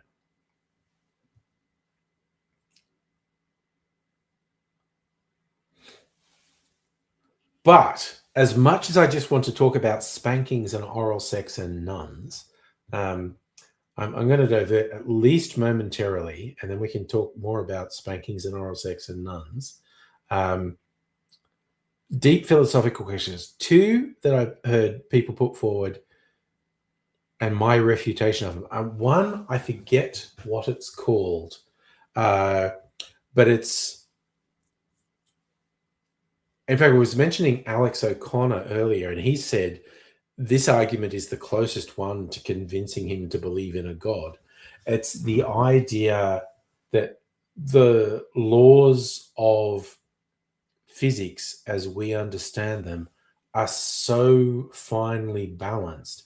Everything's just come together in a perfect way for us to exist, and slight variations in the laws of physics would mean we don't exist. So you could look at it and go, it seems like everything was put in place to make us exist. And that is enough to make you start thinking maybe there is a creator behind it all.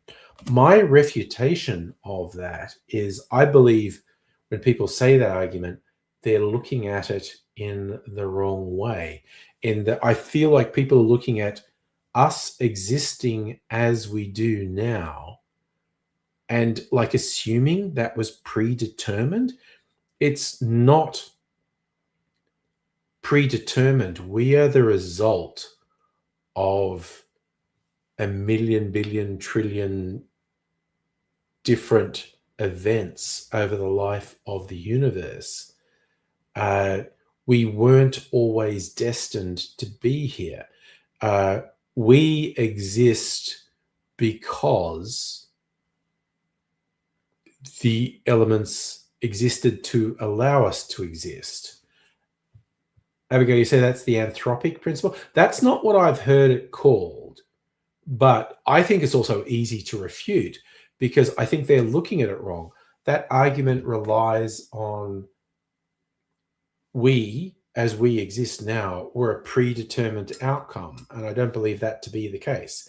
And a linked one is the watchmaker thesis, and that's the idea of like if you're in the desert and you find a watch, you don't assume that watch spontaneously came into existence.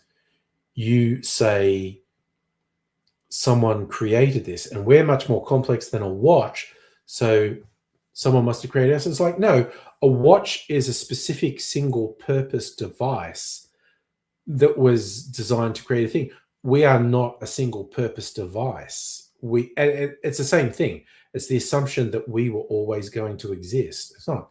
Yes, Dr. Abigail, you should come on. It is time. This is open invitation time. Party night, Friday night. Time for, and this is open to anyone, regular or new. If you want, you just gotta have your camera on, basically. Mad Butler could have cut off your everything. The dreads. That could be a bit tough.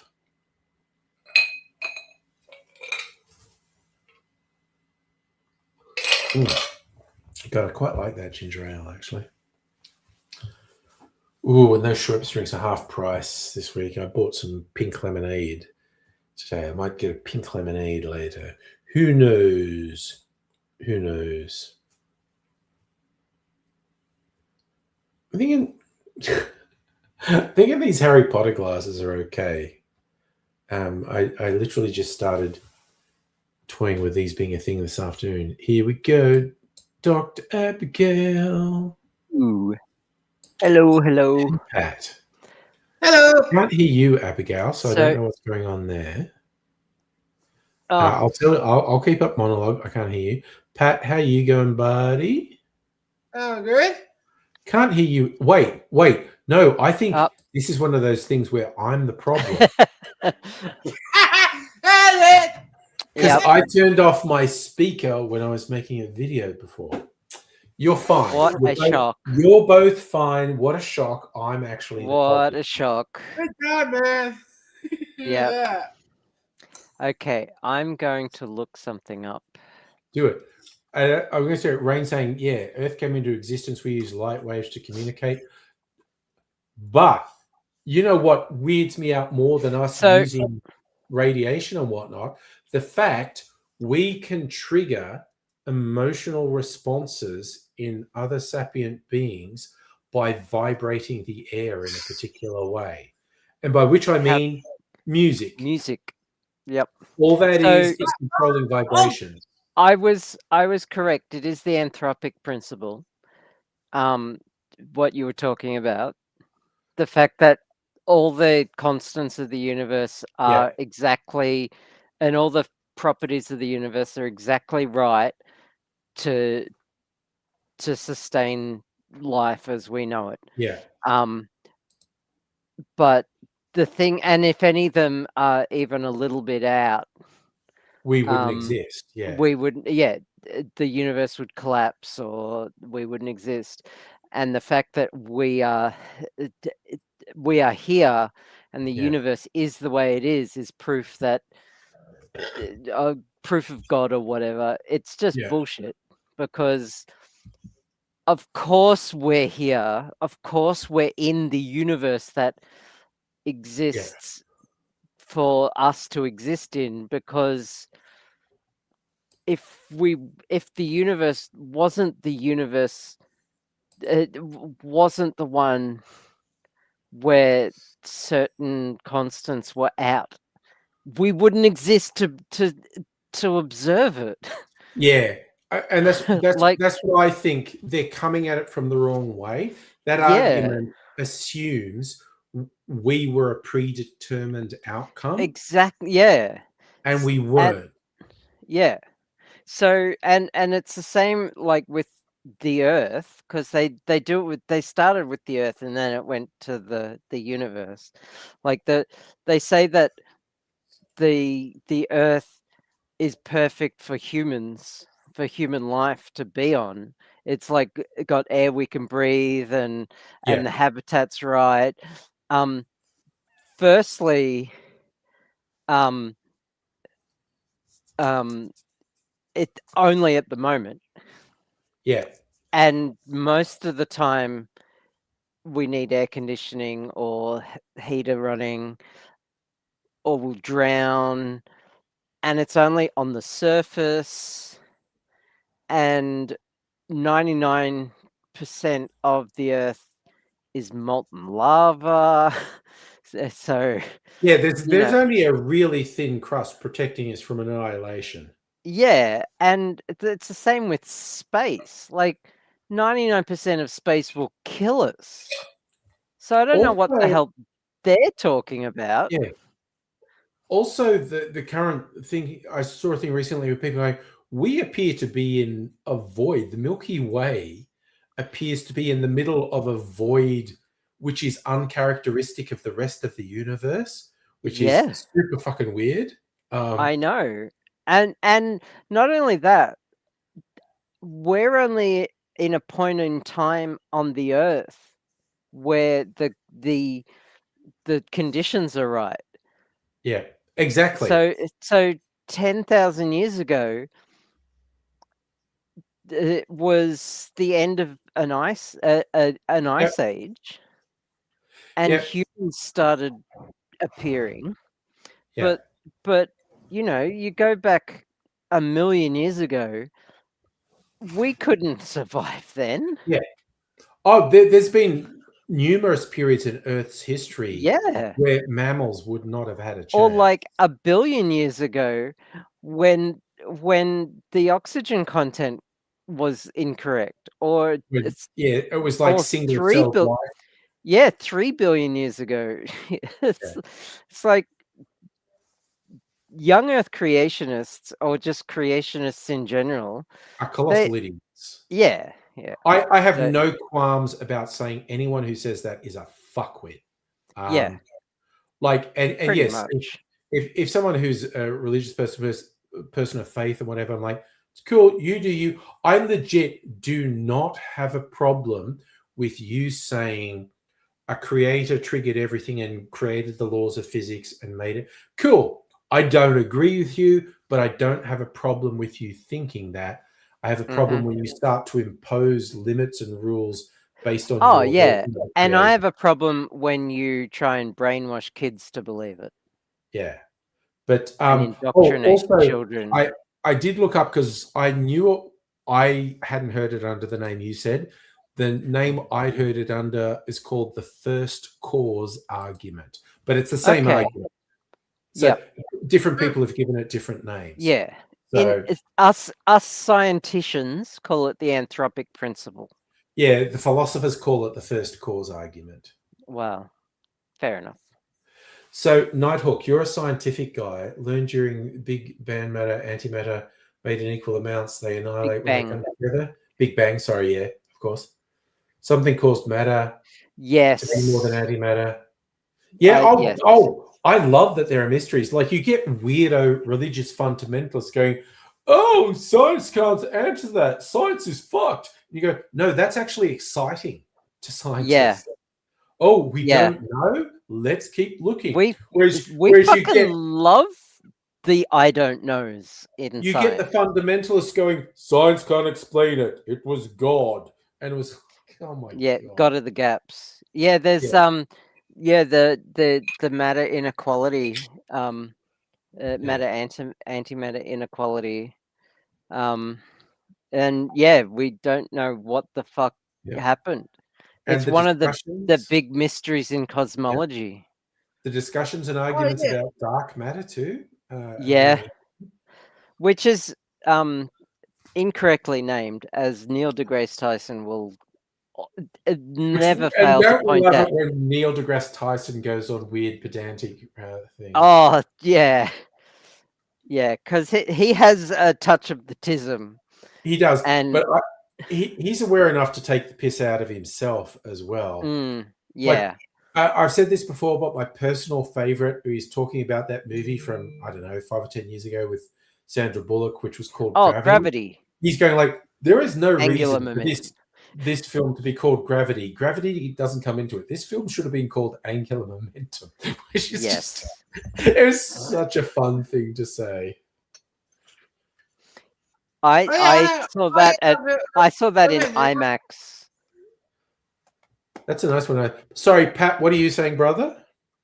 I got a girlfriend now. You always have a girlfriend. Did you ever have your pants on? Do you ever have your pants on? What is going on down there? No, back on Rachel. Yeah.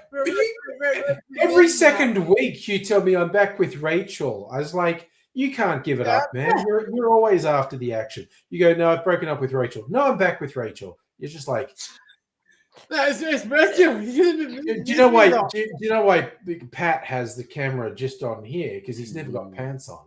Because he's always after. Rachel. Yeah, man. Yeah, man. Oh dear. But yes. Oh God, speaking of science fiction that is fairly solidly rooted in science, I am very much looking out for the release next year of the movie. And now my brain just stopped working. It's written by Andy Weir, the same guy who did The Martian. Oh, yes. I know the one you're talking about. And I don't remember what it's called either. Fuck, my brain just literally stopped working. Charlie said Pat's down girlfriend. Yeah, he's down to just one girlfriend. Only had one girlfriend. Project Hail Mary. God damn it! I'm so glad I remembered that. Project Hail Mary. Yeah. Yeah. I've listened to the audiobook. It's really fucking good. The trailers look good. I'm hanging out for that film. I'm really hopeful it's going to be good. So you've actually learned a lot about this research, Nighthawk. You are not gonna. It's not too scientific for this stream. Trust me. Yeah, Nighthawk, literally anything you want to throw out, we're going to have opinions on. We're going to go for it. Yeah. Yeah. But I love, and this again, when people who are exploring science go like, oh, there are all these possible reasons. It's so exciting. And you get weirdo fundamentalists who are trying to refute science. See, you don't have an answer. You don't know anything. People think and they think that's a gotcha. Yeah, it's so weird. It's not the insult they think it is. It's wild, and there's nothing quite as funny as a profoundly ignorant person trying to sound smart. It's fucking wild. God damn. Oh yeah, I also understand. Look, I don't begrudge anyone being religious or being into a faith. You do you. if you don't use that to interfere with the lives of other people, and particularly don't use it to shut down scientific thought and research, don't use it to punish people. If it's just, this is me, this is how I see the universe, this is my solace, cool. That is absolutely okay with me. And I am not the edgy atheist type who's just going to abuse you and tell you you're not allowed to think that, whatnot. It's like, but again, I throw into, don't ask me questions you don't want the answers to. Because if you say, do you think my religion is stupid? The answer is yes, I honestly do. I honestly think it's stupid. But that's cool. The thing. That's the thing, isn't it? Don't ask questions you don't want the answers to. Yeah. Because again, just as I said before, from a purely logical point of view, 99.9% of all humans that have existed disagree with your interpretation of God. What are the chances you're right? Not high, honestly. But actually, and I'll throw it into, again, religious and faith. One analogy I read that I liked was, and this was from a person who was a believer in a creator and whatnot, but they said, imagine a thing, there's a church and it's got stained glass windows, and the glass, like stained glass, it's rippled, it's imperfect, and it's colored. And 4 wasps land on this stained glass thing, and they're all on a different colored, different textured piece of glass, and they're looking at the humans. And the wasp, at the wasp level of consciousness, try to tell each other what's happening down there. The thing is, there's a real thing that's happening down there. They are all looking at it, and they are giving an honest, clear interpretation of what they see. Wasps can't possibly understand humans. And also, what each wasp is seeing is distorted compared to what another wasp is seeing. So none of the wasps are lying. None of the wasps is acting in bad faith, but all of the wasps come up with a different interpretation. And the person said, that's kind of how I see religion. No, I think most people aren't acting in bad faith. I think most of them aren't evil, but it's inevitable that they just have completely different interpretations of what's happening. And I thought, that's actually pretty good. I don't mind that. Which is to say, like, yeah, you're wrong. You're all wrong. It's that simple. And also, I do think, Ryan, I think that's what you're saying about there's a grand plan with an entity at the helm controlling things. That's a comfort thing. That is people going, the idea that shit is just happening and there's no control, I can't possibly control it. And there is scares the shit out of some people. And it's scary. Yeah, like, get over it. Like, but that's the thing. You do have to embrace the horror almost. Yeah. Cope. Oh, Madame Butterfly sitting in the naughty chair. Once you're in the naughty look, chair, what is your end game, Madame Butterfly? Because corrupting the universe, I think. All night you've been. No, she's on a tear. It's like when she's in this mood, it's not stopping.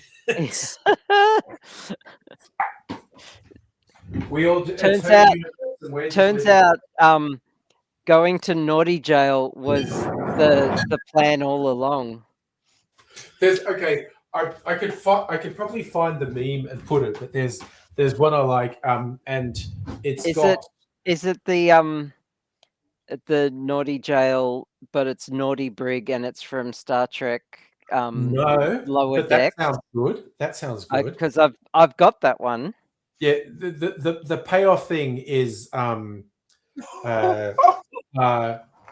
from the Avengers movie, the bit where Bruce Banner couldn't turn into the Hulk and he didn't really know what, and so he ends up in that giant Iron Man Hulkbuster suit and he's fighting, and it's like the helmet got knocked off, and then Thor lands when they're fighting Thanos, and he just goes, you guys are in so much trouble now.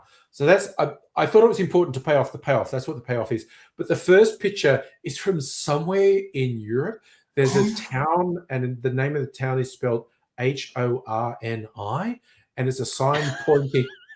It's a sign pointing to the police station. So it says Horny Police. Horny. And then the next picture is Bruce Banner going, "You guys are in so much trouble now." You're on the way. Sorry, what have I done now, Pat? No, you're a little bit better.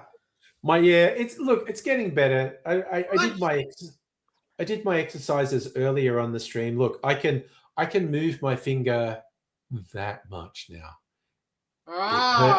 It hurts a little bit when I do that, and I'm not meant to hurt it. Another 4 or 5 weeks, it's meant to be better. All right, cool. So Nighthawk is coming up with asymmetries in matter and antimatter can correspond to violations of symmetry, p-symmetry, barrier number conservation. Actually, a lot of theories. Yeah. Okay. Yeah. Throw ideas and theories out there. We fucking love this. This is not too much, Nighthawk. We love this shit. I'm just gonna all these whiskey samples I was making. I'm just gonna turn it into an old fashioned. So, Yeah, that's fine. That red. yeah, if you don't show up, Pat, I'm drinking it. Don't forget color charge as well, because if you're going into quantum mechanics, there's charge, parity, and color charge.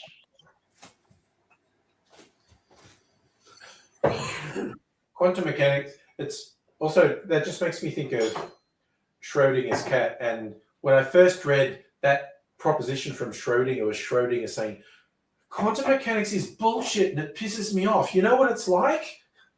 It's like if there was a cat in a box and it's both dead and people think it was Schrodinger going, I have this mind-blowing experiment. It was literally Schrodinger saying, this bullshit is really pissing me off and I can't resolve it. It wasn't an experiment. It was a thought experiment. Yeah, thought experiment. It was not meant to be taken literally. Yeah, by any means. But people thought it was Schrodinger being deep and meaningful, and it was literally Schrodinger going, "This bullshit is unresolvable, and it pisses me off so much." And he's going, God, it's like a cat in a box that's both dead and alive in a quantum superposition. Yeah. It was literally him expressing his frustration with this is really mind-blowing, counterintuitive stuff.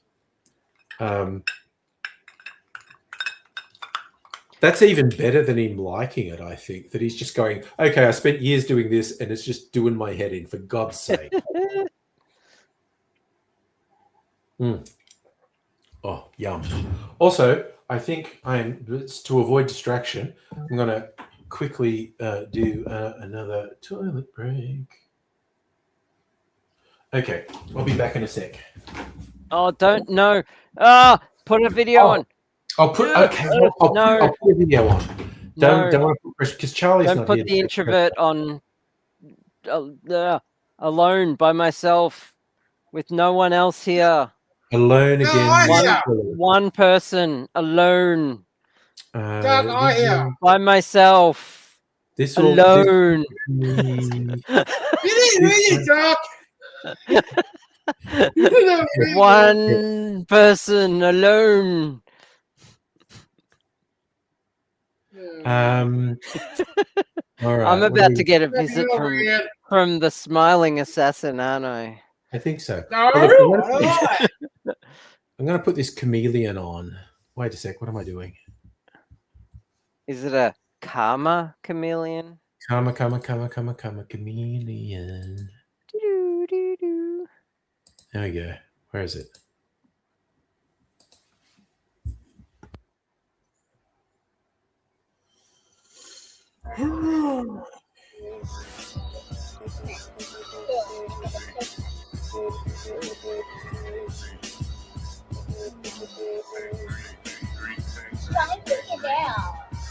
It looks like it, doesn't it? That's just how its feet evolved to climb the trees.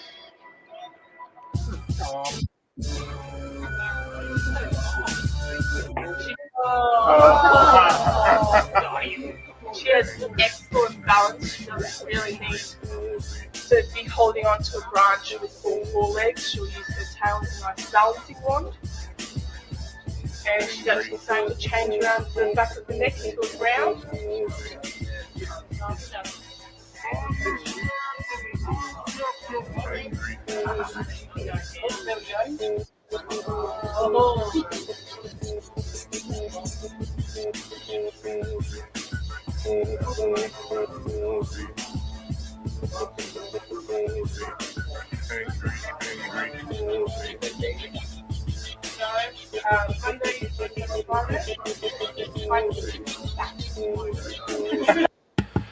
So this chameleon was actually at the state library. Odd. And this was like 15 years ago. Actually, how long ago was it? It was a long time So it's ago. dead now, is what you're saying? I don't know. How long do chameleons Actually, live? yeah, I wouldn't know. Yeah, I don't know. But yeah, I just happened to be with the young'uns when they were quite young. And it's like, oh, there's a chameleon display. And happened to be there when the keepers were actually feeding them. So Cool. got some neat shots of chameleons eating crickets. And yes, a bunch of little kids who you can see I didn't actually shove out of the way, even though I wanted to. And there's some very dodgy camera work in here because I'm being jostled by little kids. I've had to feed lizards before. I've also had to feed spiders before. So it's all fun and games until nature finds a way. Yeah. I saw some videos recently of someone who was keeping pet octopi and was feeding them crabs.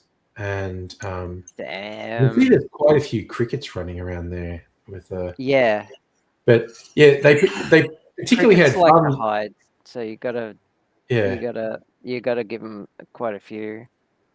They because octopi are so intelligent, they got to keep him interested. So he would put a little crab in a jar with the lid screwed on and drop it into the tank, and the octopus would just go fucking yeah, and it's all swamped. And they just watch it. You see the tentacles, and he's like, I don't know how my little octopus knew how to do this. It's like not like I taught it. It's just literally worked out. Oh, look, I can get this off, and then it gets the crab, and it's just like I'm also just imagining. I don't think crabs have particularly deep thoughts about life and whatever, but it's got to be pretty freaky when you're just surrounded by the tentacles and you're sitting there going, "This is fucked," but also it hasn't got me yet. Why not? I don't know. Yeah, because the crabs were alive, because that's what the octopus likes, live crabs. Yeah, they are freaky smart too. They're astonishingly smart. It's freaking wild. My favorite story I heard was, well, actually, I've heard a couple of brilliant ones from aquariums. One was like the aquarium was here, and he's feeding them, and like he was feeding the octopus shrimp, and he was sitting at his desk, and something wet hits him in the face, and it was a prawn that was a bit off, and there's an octopus on his desk. The octopus has got out of the tank and brought with it a shrimp that it did not like because it was off, and threw it at its keeper. And I was like, what the fuck? And the other one was in an aquarium that had octopus and fish in different tanks, and some of the fish, and they were kind of exotic fish, were disappearing, and they were like, what's going on there? And with CCTV, they got it. The octopus only had, in the glass top of the tank, there was a gap that was only like yay wide, and it was a big fucking octopus. and they can just squeeze themselves all the cartilage. They can just squeeze They, absolutely flat. they can squeeze. The only hard bit of an octopus is their beak. Yeah. So they can squeeze through any gap that's larger than their beak, Yeah. basically. So this quite large octopus had a gap in the top of its tank about yay big, and it would just squeeze through it, go for a wander, and then there's like another fish tank which also only has a gap this big, and the tentacles just go slop and grab a fish, and they go. And in the morning, the perfect crime. The keepers come back, and the octopus is in its tank, and they're going, "Why are there fewer fish in that tank?" than there were yesterday?" That They can hold their catch the breath octopus. They can hold their breath by taking water with them as Yeah. well. They had They're to just- use like CCTV to catch the octopus because it was too smart to do it when people were around. Mm. It just waited till there was no witnesses, and then it's like they are again. Seriously, if they got big and came up on land, we would be doomed. The octopuses would definitely take it. To be fair, there are several billion of us, and we have guns. Yeah, but again, if they did some of the stuff they were doing in the ocean, like the camouflage thing they do, Look, blows my mind. don't get me wrong. A few of us would die. Yeah, However, it would just We be s- disconcerting. it would be, of course, but we still have guns But and could you planes imagine and shit. Could you imagine someone going on the news like, "Yeah, we were just walking through the park, and then a rock suddenly grew tentacles and grabbed my partner and dragged them into the ocean." That was bad. Yeah. Yeah. Look, Again, I don't think Of they'd course. take over, but it'd be freaky. yeah. For real. No, they're weird. It would be 100% freaky. But That's the the level of intelligence. the octopi would die. Oh yeah. But Yeah. they would freak the hell out of the humans in the meantime. Just like, but when you see some of their camouflage, yeah. where they literally are indistinguishable from a rock, Oh, and then yeah. a color change ripples across their surface, and they're like, what the It's fuck? How did they insane. do I that? know. It's really good camo. They're freaky aliens. It's so like bad. what's his face from the Hunger Games level camouflage. Yes. No, it's trippy AF. Yeah. It's a hell of a thing. Which I don't know how he did. No, yeah. Because that was like sitting in a chair having 3 makeup artists do it for like 5 hours level of, and he was supposed to be doing that in the Hunger Games. Yes. Yeah. Yes, that is true. Yeah. Yeah. So, Nighthawk, it's a true pleasure to have found a streamer whose content mirrors your intellectual entertainment pursuits. Not cocktail. Definitely not cocktail. Yes. Thank you for being 17. responsible and not drinking at Yeah. 17. Good work. Yeah. Nighthawk. Good work. Where are you? Where has Nighthawk revealed where they are? Oh, I haven't actually asked. I'm not sure where you Because are. ages of drinking ages are different in different places of the world, of course. Yes. But in most places, 17 is not strictly speaking. Yeah. True. Because we do get people from all over. We've had people in the US, Nugs in the UK. It still blows me away that the US is 21, which I feel is actually kind of reasonable. Yeah. But the voting age is still 18. Yeah. So they can vote and they can join the army and go to war for like 3 years before they can legally drink, which is just nuts.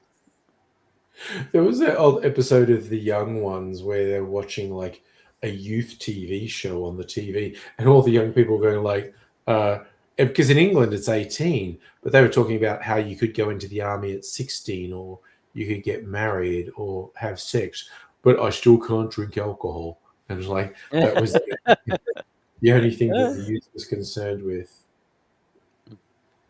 Madam Butterfly, you're a very Safa, I am not sure Is you that are in right. dog years though? Safa, you reckon it That- differs at a state different- level? I don't think so. I think I it's am not sure you're right there. That yeah. I know the age of consent or that you can be forced Yeah. to marry in the US is very fucking Yeah. weird.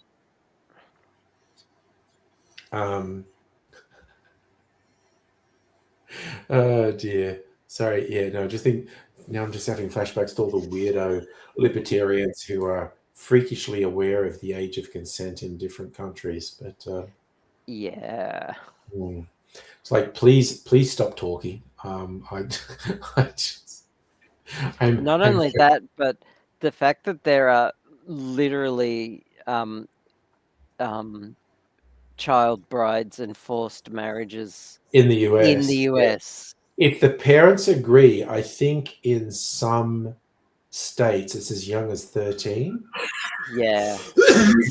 If the parents agree to it, a 13-year-old can be married. It's 13 or 14, which I always love the right-wing evangelical Christians want to slam Islam and talk about no, it's Christians in the US who are pushing for child brides. It's incredibly disconcerting. Yeah. Cheery thoughts. Let's angle in another direction.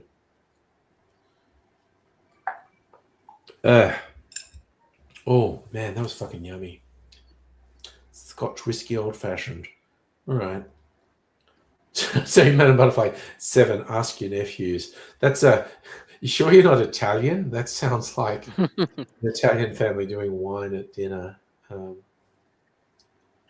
But there are some arguments that say the cultures where, like, a wine with dinner that quite young people get used to, they have lower levels of alcohol abuse from adults.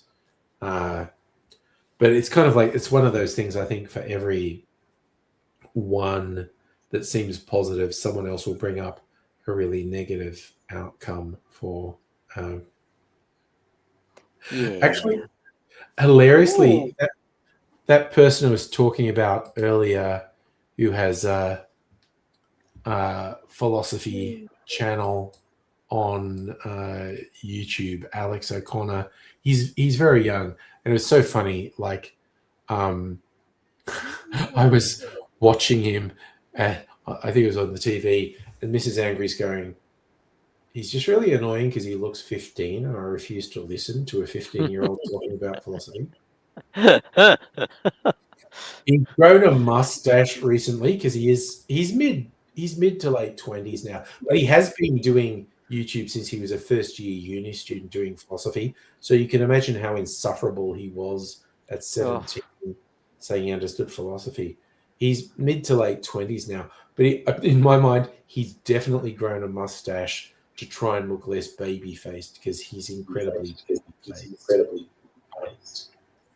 But Pat, what did you do to change the sound there? Now I'm hearing an echo of myself. Oh, it's gone away. No, don't worry. It's gone away. It was just there for a second. Pat. I don't know.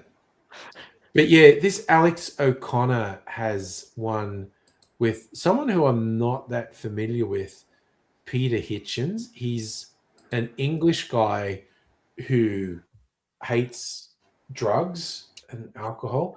Like, I thought it was that atheist guy, Hitchner, but it's not. Nah, because he is dead. Yeah, but this guy, Peter Hitchens, is just very aggro anti-drugs.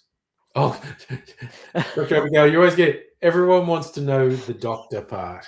The doctor part is a long story. Oh, hang on. I think my cat is. Oh no. No, sorry.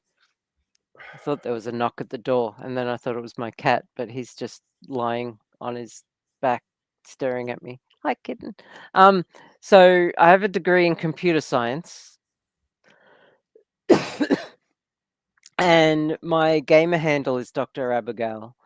And we used to have a troll. We haven't seen him for a while. And I kept the doctor because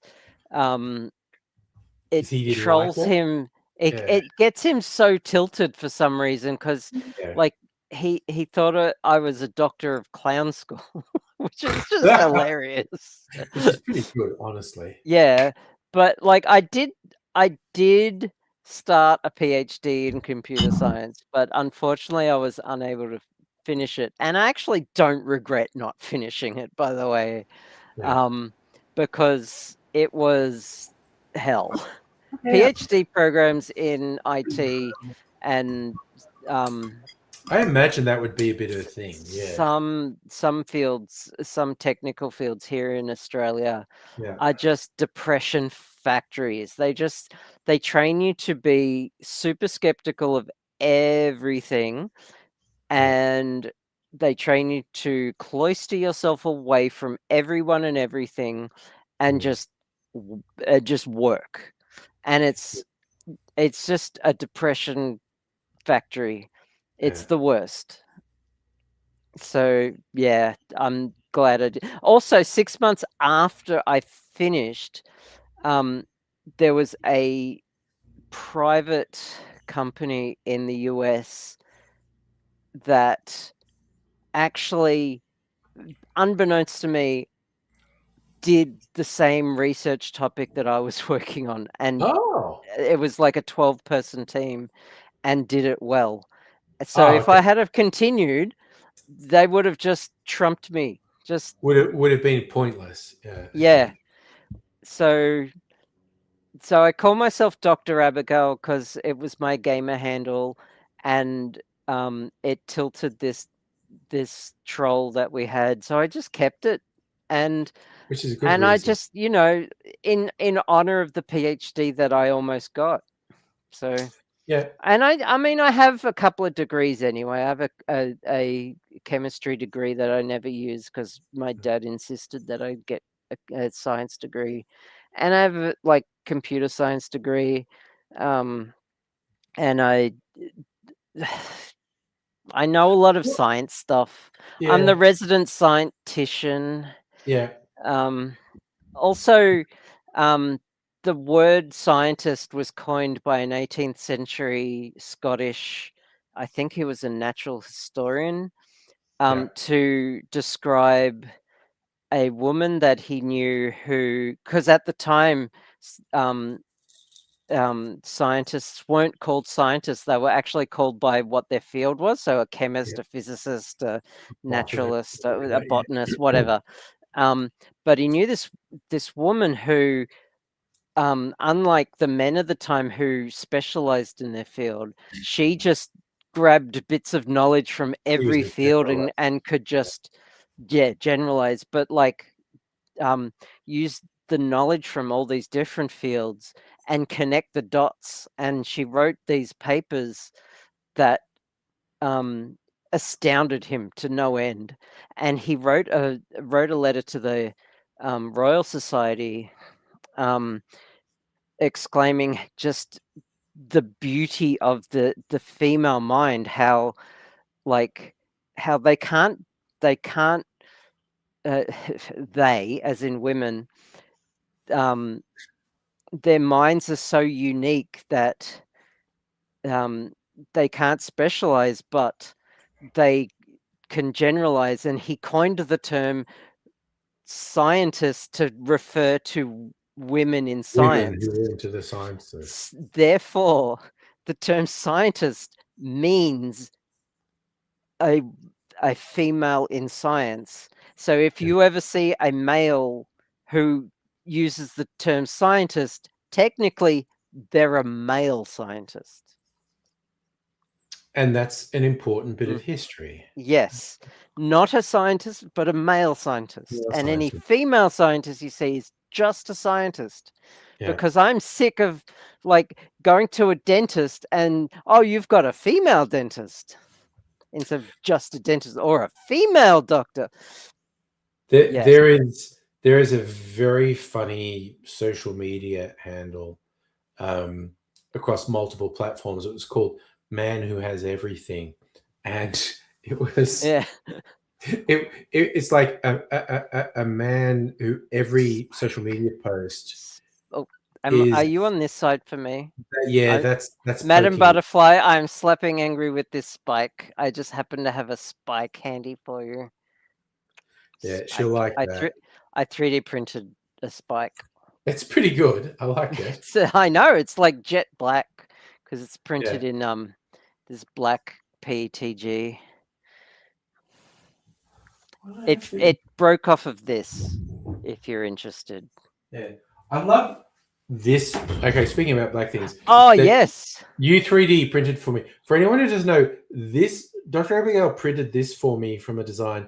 This is to do layered cocktails. So it's a funnel. There's a tiny hole in there. What happens when you pour things? It comes out, but it hits this bit here, which sort of spreads it out, so it'll land flat. So this the notch is rested on the edge of the glass. On the edge of the glass, yes. So this makes it much easier to layer cocktails. It's such a cool thing. Yes. Printed a bunch of these because I broke the first couple. That thing there, if you drop it, that snaps off. It's like yeah. So Safa, to answer your question, yes, I did, and I've completely I completely serviced that clarinet.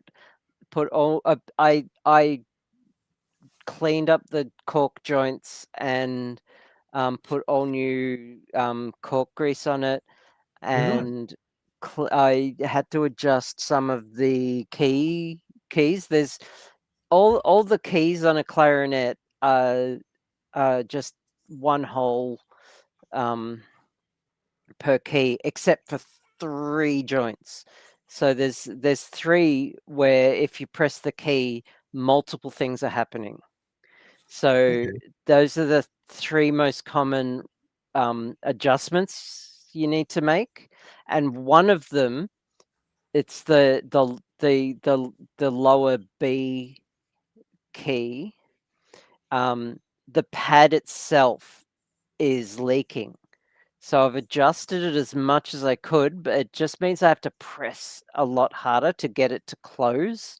So I need to get a new pad for that, which is it's such a pain in the ass changing pads. You need a heat gun and new glue, and you can just use hot glue or shellac. But it's getting matching pads because I don't know what type of pads these are, but I did manage to get it all separated and in its case. Oh, so, nice. Well, this is the case it came in too. I didn't know it came in a case. That's pretty good. Yeah, I mean, of course, yeah. So this is the case, and yeah, it's all taken apart and looking good.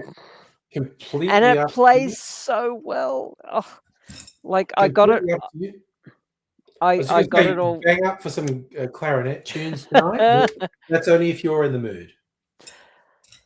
I'm stupid exhausted, to be honest. I had a big day. I went out with my son and their girlfriend because they wanted to go check out Boxing Day sales.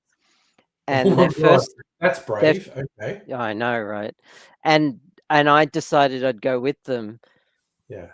What the fuck was I thinking? Like, for some reason my brain didn't think other people would be there. Yeah. In the city. Like, no, there won't be other people. It'll just be us 3. Yeah. Little did she know that she fucked her.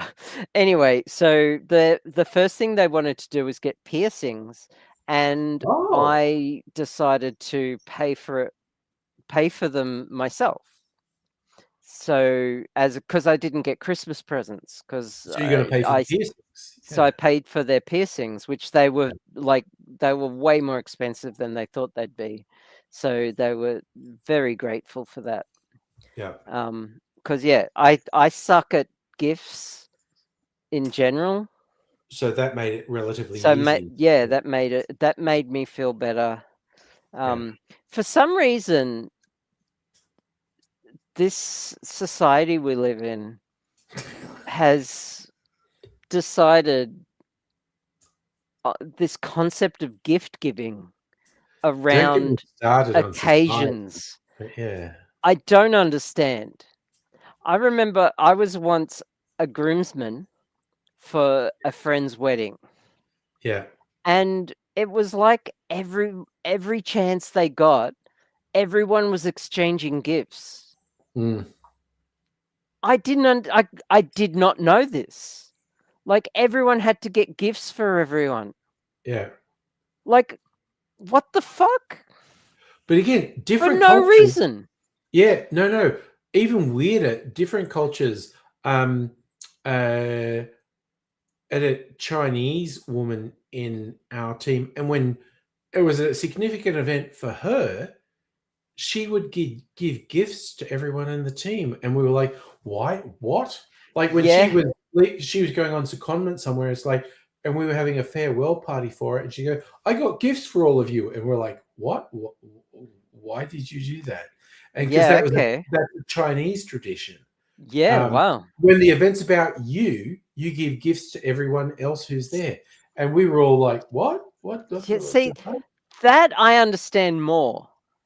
Yeah. For my 30th birthday, I booked a table at the Comics Lounge. Oh, nice. Right. And I had like a dozen people there. And it was a big night. Like I had to reserve it in advance. Yes. And I just invited a whole bunch of friends to come along. Yeah. Some of whom would not otherwise be able to afford to see some of the comics who were performing that night. Mm-hmm. Some of whom who were just dead broke. Yeah. And none of them realized that I was paying for it all. And so some of them got there and realized, oh, I can't afford to go in here. And they would call me and like at the door, and I said, no, I paid for it. Just go in. It's fine. And it's fine. And then I had a couple of friends who would like, oh, how much did it cost tonight? And I'm like, no, I've already paid for it. It's fine. It's my birthday. It's cool. And they're like, they looked at me like I had 3 heads. like what? What? No, this is the best gift ever. Thank you for coming. Yeah, you wanted the people to be there with you. Yeah. So, like, I don't understand gift giving. Like, I just don't. It's complicated. It is so complicated. So, yeah, I maybe it's my autism. Yeah. I don't know, but I don't understand gift giving, and I don't celebrate Christmas, and I completely forgot to even go shopping or even think about gifts for my son and his girlfriend. And so we went out today, and I bought dinner for them last night, and I bought piercings for them, so I got to see them get stabbed. I love that. I got to see them get stabbed. Yeah. And yeah, it was great. We played Magic the Gathering, and it was cool, but I'm so exhausted now. I had a nap before. And otherwise I would play some tunes, but maybe New Year's Eve I'll crack it open and play some tunes. So Nighthawk, I don't remember if you told us what country you're in. You're going to do to college in your country. You don't want to do computer science because you just sit on your computer anyway. Honestly, that's a legit position to take. Honestly. Different majors. Sometimes I think it's a bit for me. Yeah, I don't remember if you even answered which country you're in, because tonight's been a fun country thing. People from Yeah. Europe, I England. see. I don't know US. where computer science is going given the rise of AI. Yeah, I don't know where. We're in a We live state in of interesting flux. times. Yeah. Oh, From you're in India. India. Okay. Nice. Interesting. Look, if you had have asked me 5 years ago, I would have said computer science is the shit. Is just awesome, and it's you'll always find a job in software engineering and especially in AI fields, which is what my major was in. But nowadays, AI is taking over everything. There's very few jobs that AI isn't impacting, and computer science is definitely one of them. Everything's in So, flux at the moment. yeah, it's so very hard to know tell what's going to happen. Yeah, in the next 2 years, we're heading towards the singularity. Like, I know it's a bit of a joke to say that, especially on this channel. Yeah, but no, I always throw it in does, the rapture yeah, of the nerds. yeah. But it does feel like that. Like it's a vibe. It's the vibe of the singularity. I wouldn't call it the singularity, the capital S, but it does feel like AI is turning the job market into mush. Yeah. Now, having said all that, you're young and you wouldn't be the first person to change majors or even entire degree ever. Like you can change your mind completely. Yeah. So just do whatever you do what you want. Do what you want to do. Yeah, like do where your passions lie. And if you're worried about sitting in front of a computer for hours, take breaks. Yeah. Go play cricket. Yeah. Yeah, like stay active. I used to sit in front of a computer for like 12 hours a day. No shit. Yeah. But I was also stupid active, and I was doing a martial art, and I was riding my bike everywhere, and I was coding. I was gaming, coding, and I was also walking everywhere, and I was riding my bike, and I was super fit. You can do it. So just worry about what you want to do. Yeah. And if you change your mind, you change your mind, and that's okay. Yeah. Be flexible. Also, Nighthawk, I think things working in your favor.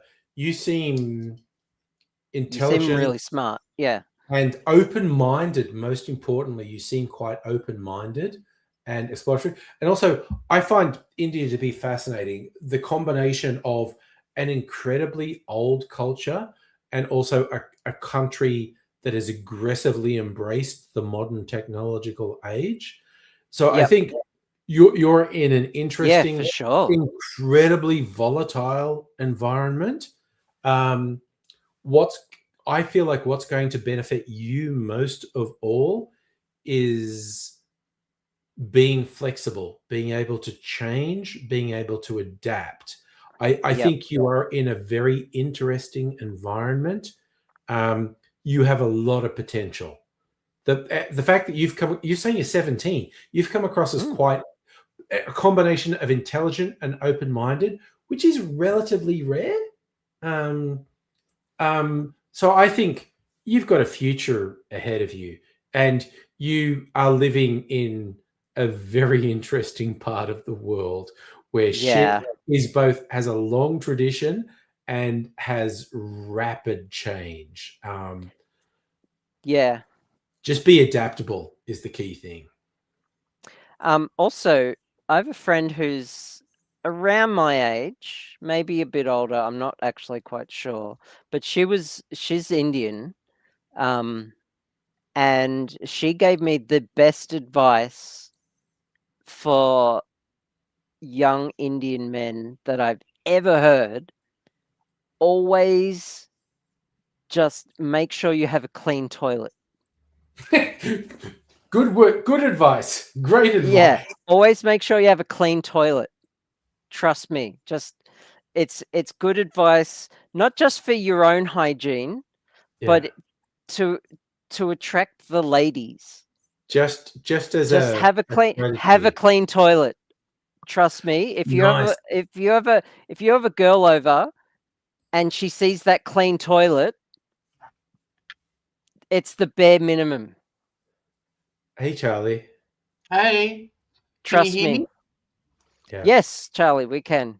Toilet, duck, and a brush. Yes. Yeah, Heidi knows what's what. Heidi's got his shit switched clean on. toilet. Yep. Trust me. I've got 2 toilets and they're both clean. You know. I have a bidet. Okay. Well, I've got 3 toilets, and Mrs. Angry just cleaned them this week. You mean they auto clean?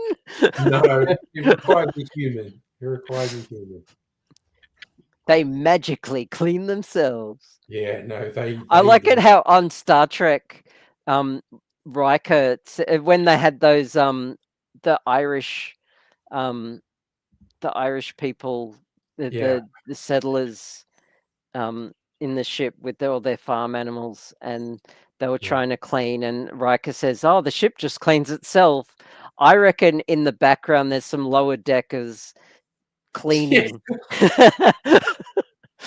And Riker's like, "Oh, the ship just cleans itself." And there's the guy on the holodeck with a mop. Yeah. It's like, is Lower Decks the best Star Trek series? Maybe. Yeah, I know, right? It's up there. Did you see the last episode of Pluribus? No, okay. I haven't. I haven't seen the first episode of Pluribus. But Mrs. Angry and I are probably going to start watching Pluribus this weekend. So it'll only take us a week or 2 to finish it, I think. So I think we should. I'll set it up.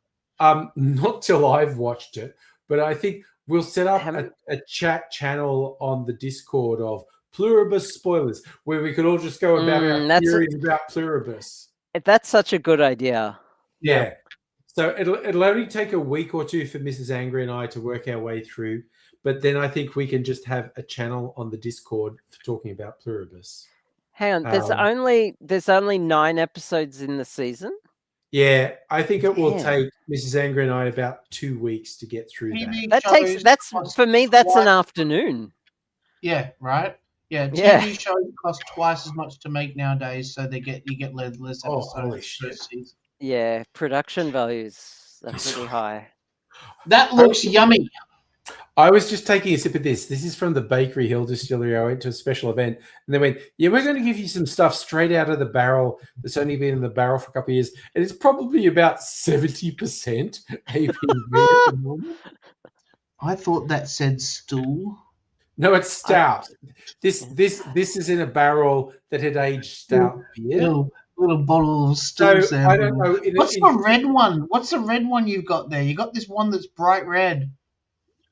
What? Right?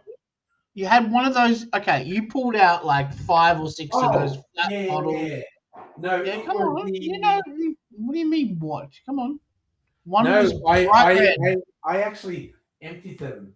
You finished it already. It was one of these. They're empty now. Oh, okay. Yep. These were 18-year-old single malt and 15-year-old single malt. Maybe it was just red because of your shirt or something. Or No. They were very red. They were a very red orange. Very red, yeah. Like the peated ones were a light yellow sort of color, but the non-peated ones that were aged like 15, 18 years, they were very orangey red. They all looked very high end, you know. It was from a sample pack I got. It was like 6 Scotch whiskies. And I went in the forbidden cupboard of mystery and I went, this shit's been sitting here for a couple of years. I need to just fucking drink it. It's nice to if you're going to have a liquor cabinet like what you've got, it's nice to have at least bottles that are at least a quarter full and not a whole bunch of samples there. Yeah.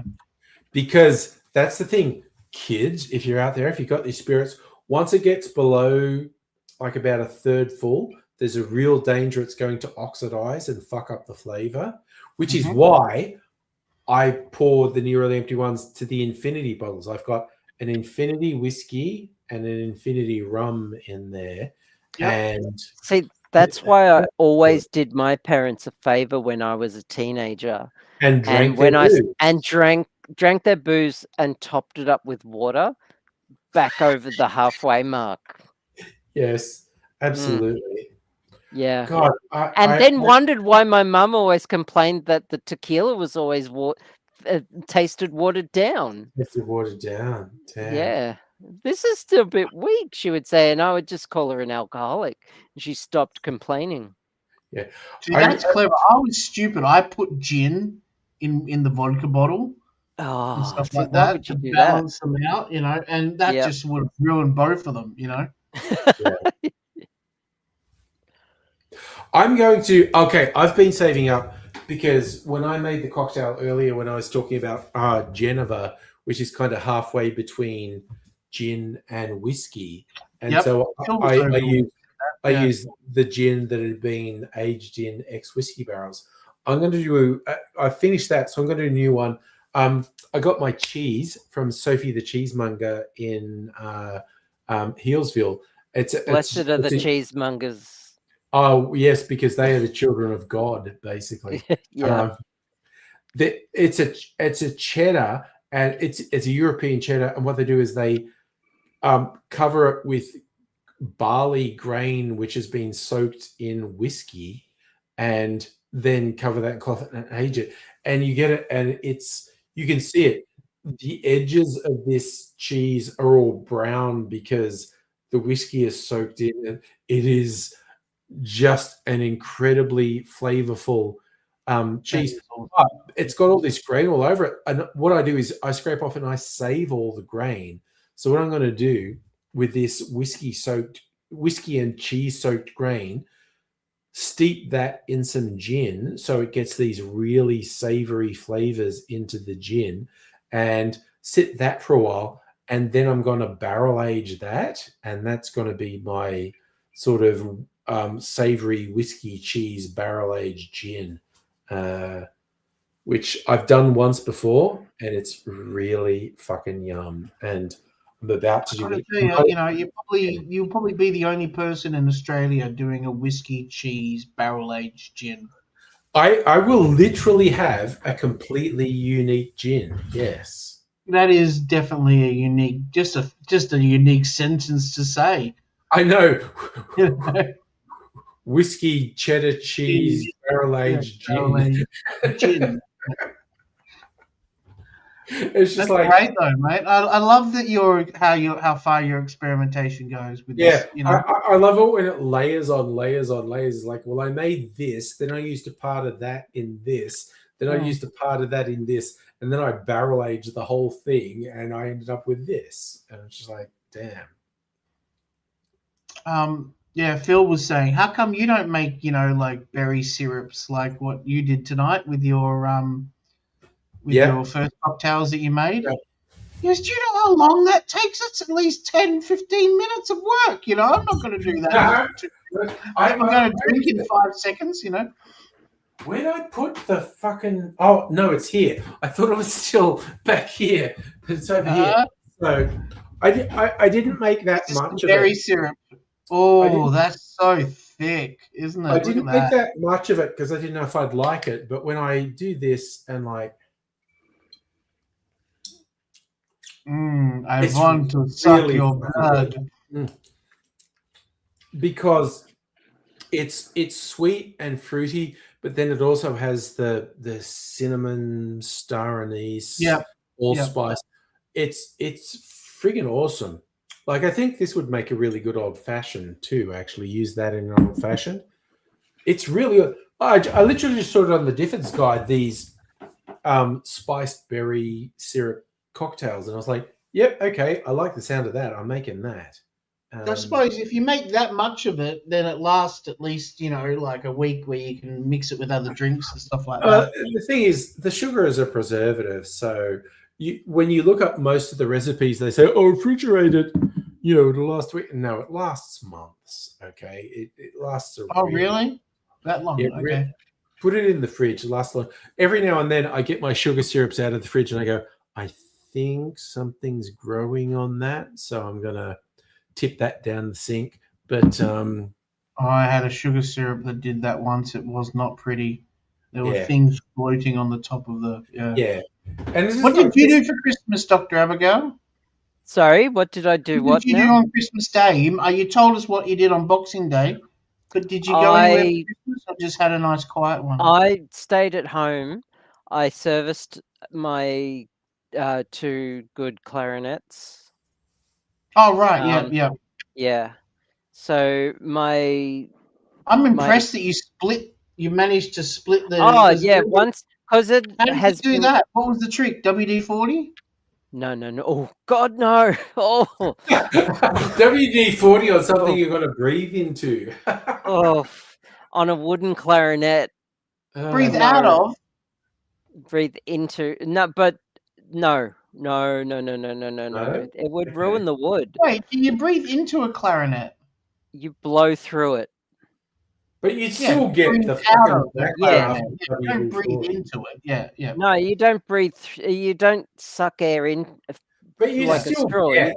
You'd still Yeah, get it's a wind instrument. So, but no, So why did you split it? Sorry. It's so because it's been cold the past couple of days, and cold air is drier as well. The cork and the wood had a chance to dry out and shrink a bit, and so I managed to. There's a trick you can do with stuck clarinets where you have to rock the pieces a bit. They pivot them, and then you can get a piece of paper or a razor blade and just kind of force it into the joint, and then use that as leverage to get it out a bit more. And once you've got it out a bit more, you can get it out properly. There's a whole technique to it.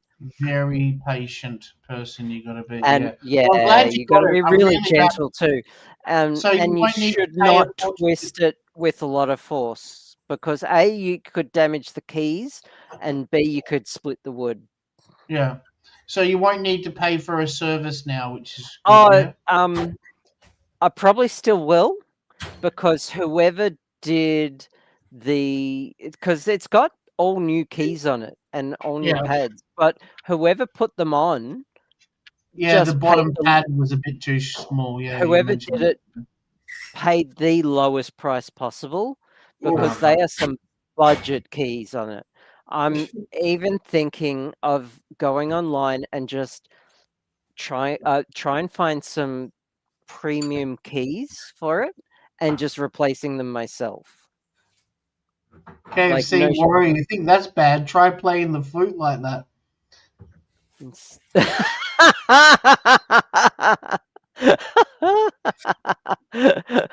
It reminds me of a comic American Pie joke. Oh, sorry. Okay. Yeah. a comic I saw in a Playboy magazine once. Mhm. There was this dude sitting on the edge of a bed, but his whole upper torso was a sousaphone, and Yep. and there was a woman on his knees, on her knees in front of him, and the caption was, "No, I said blow, not suck."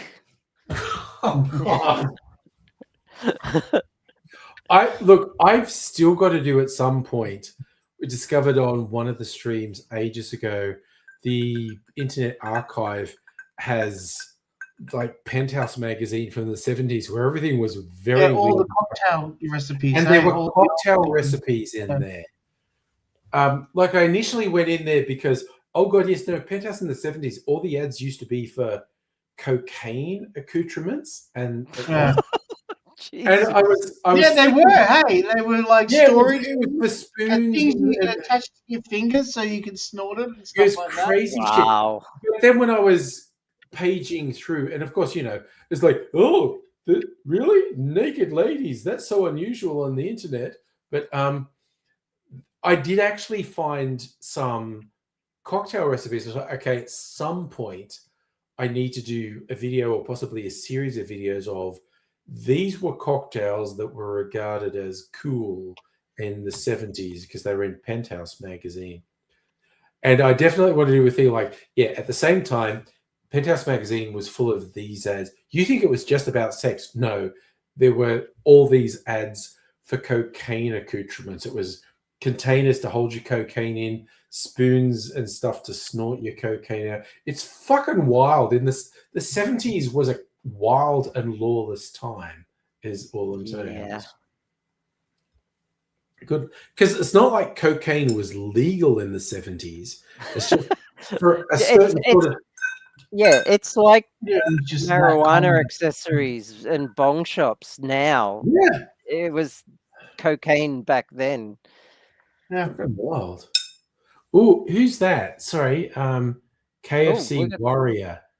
No wonder your clarinet playing has been off. You've been sucking instead of blowing. Well, there you see. That's where it all falls apart. Yeah.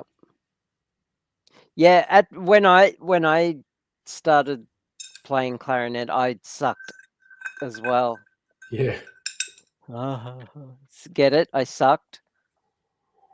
Turns out I should have blowed. Yeah.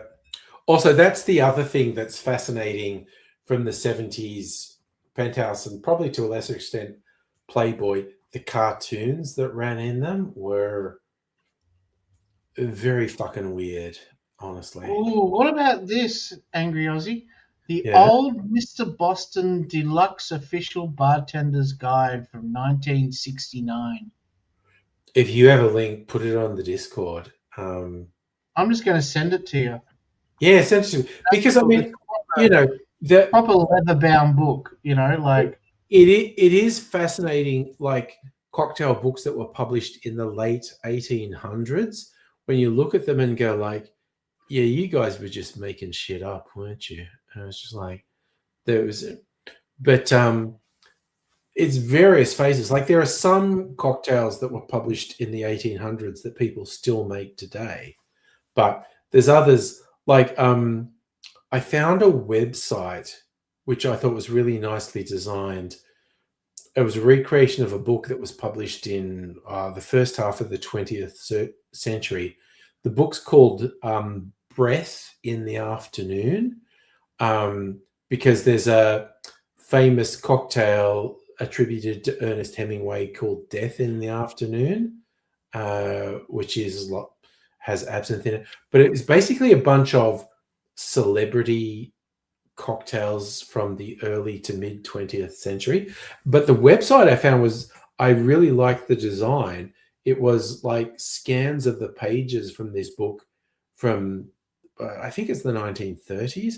And when you clicked, like there was an animation of the page turning and a sound of a page turning as you do it. Yeah. Which but also it's kind of like 1 in 3 or 4 of the cocktails sounds good.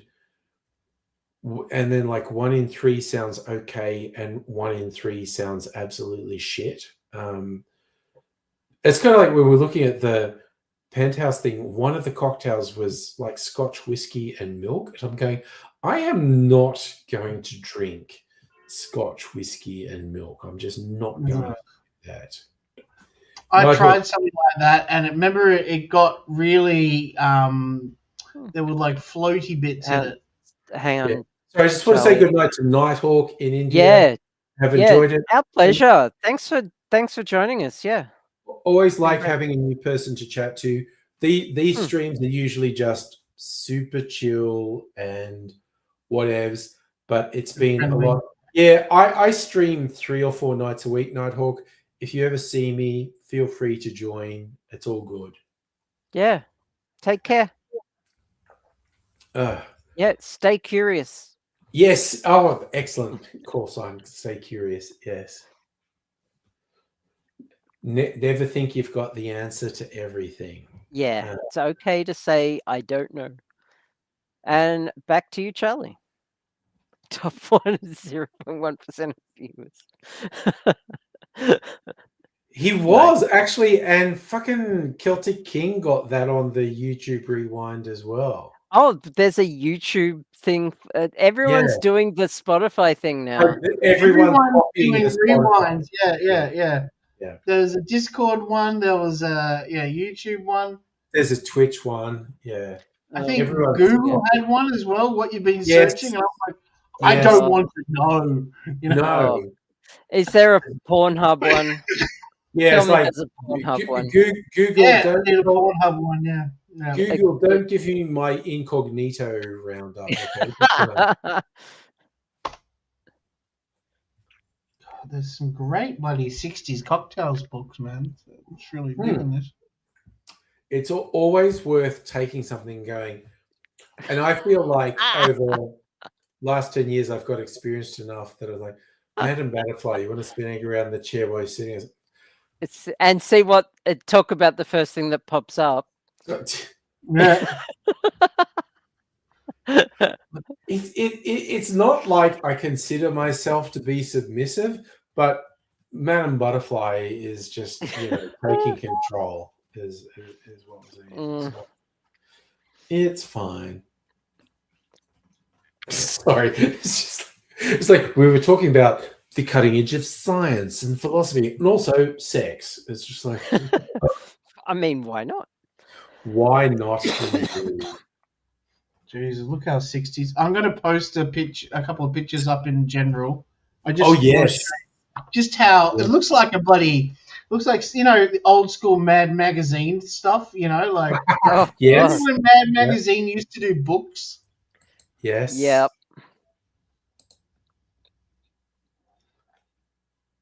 Oh, okay. This stuff is okay. I'm going to share this. This stuff is wild. Let's have a look at some of this. The book is called Shaking in the 60s. Shaking in the 60s. Okay, let's have a look at this. I'm gonna play a bit with this. All right, let's have a look. What do we got? Okay, a whiskey Elsie from Hong Kong. Whiskey, that's just a whiskey sour, honestly.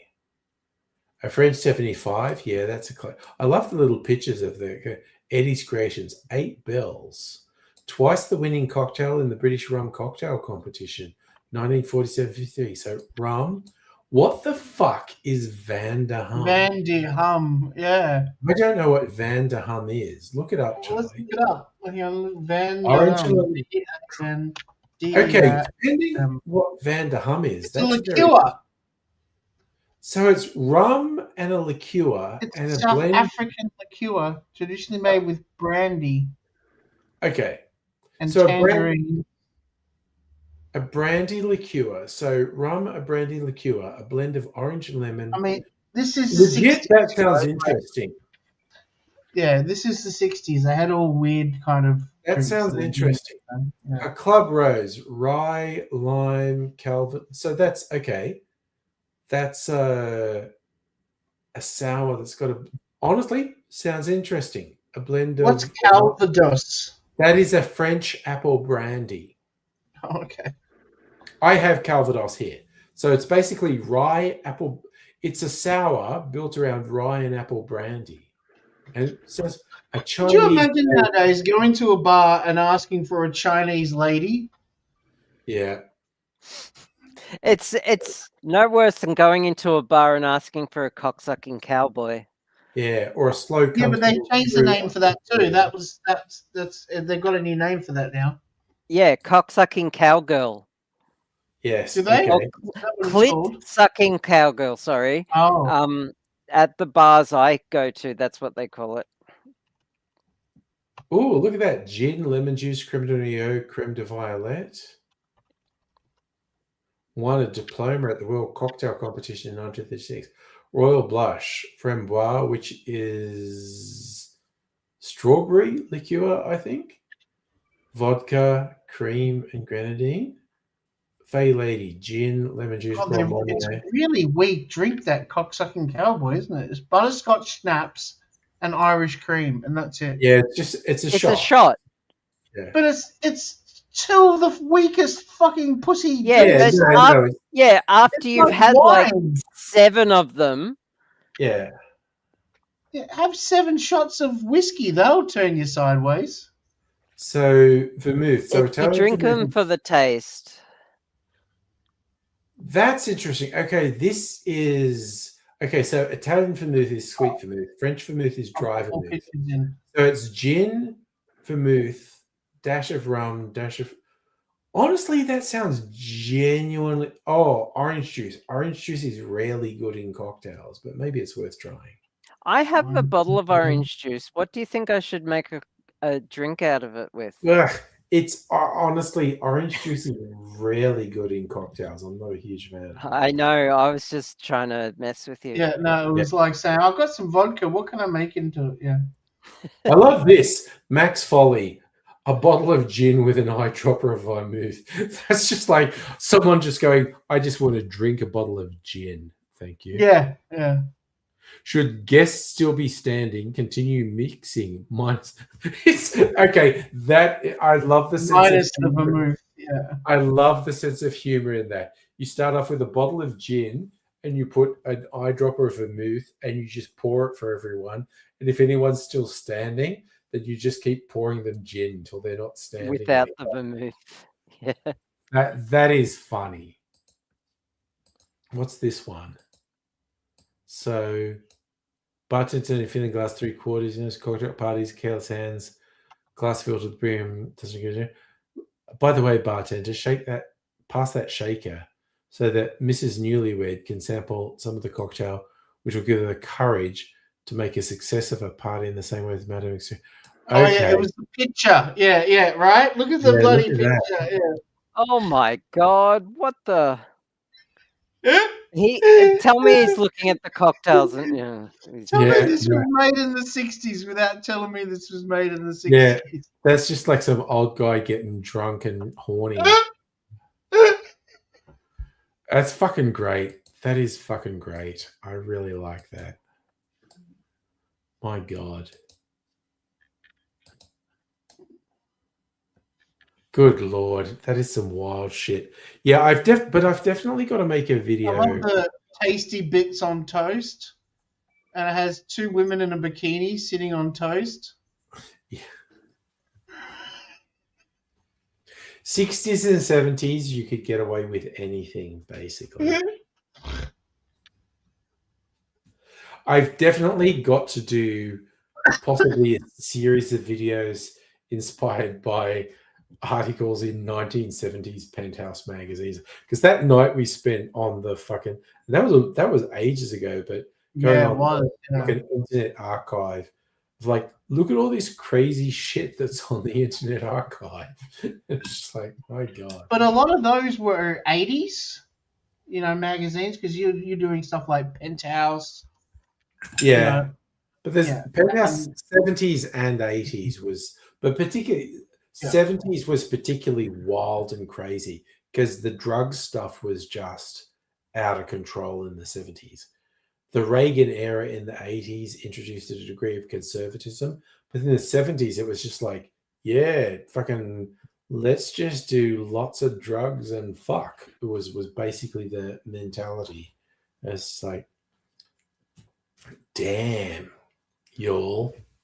I so want to get you this book. It's so cool. I got another one for you, but like this one's so cool though, But there have been a lot of cool cocktail books in the last right? There is. Last 150 years. Even the Bitters Lab, my favorite shop in Melbourne, besides having the new modern cocktail books, which are very good, they do actually have somewhere someone has just done scans of books from the late 19th, early 20th century.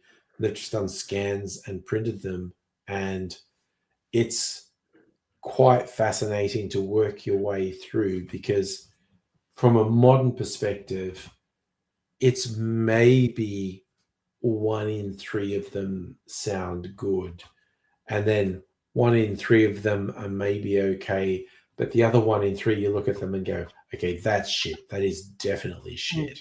That is fucked. But so yeah, that book, that one was you know, like the bartender knows that, you know, if you fill your drink only 3/4 full, you can raise the glass up and be able to see through the glass and look at the ladies.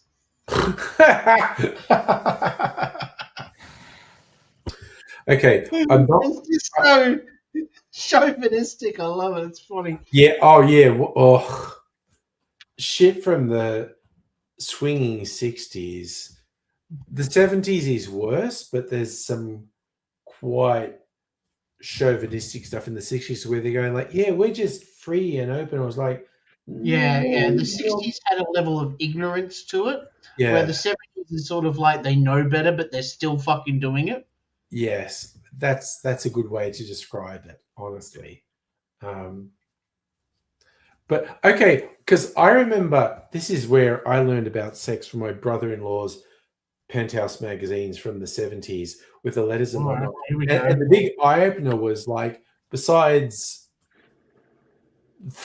the drugs and the coercion, which is not cool, it's like, wow, there was a lot of gay shit happening in the 70s. It was just guys who did not identify as gay, but they were going on camping trips with their buds where they'd all get drunk and give each other blowjobs. And it was like, yep, the 70s was pretty fucking wild, honestly. Rain, did you go away for a while? You're back. I mean... Yeah, before he was saying he was going to go away for a bit. Oh, God, it's only 11:30, man. I got to keep going for a while yet. 11:30 is early for Friday. If you're tired though. You know, like I'm whether not it's tired. 11:30 or 5 p.m. No, 11:30 is early. I don't feel tired. Oh, I was just thinking, I might go out. I've got my freezer martini in the freezer. I have not had that for a while, I think. And because last time I just kept topping it up with gin because I was going, there's not enough gin in this. And I was just pouring more gin into it. And it's been okay. I'm going to go out and get my freezer martini and see how fucked up I can get from drinking it. I had lunch, and what was the movie, Rain? I'll be back in a minute. Yeah, you know you can't mention movies around this parts without telling us what it is. Yeah.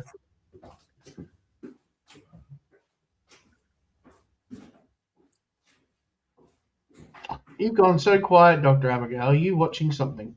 I'm playing a game. Ah.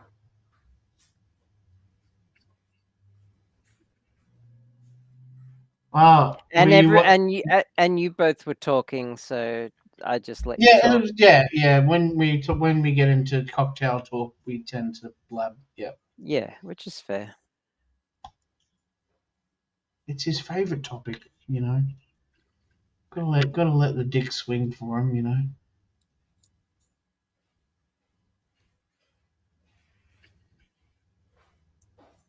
I like learning. It's good, you know. As I was saying to Phil before, I like learning too. When I was saying to Phil before, you know, like he asked, do you make the same cocktail that he makes when he makes those videos at the start?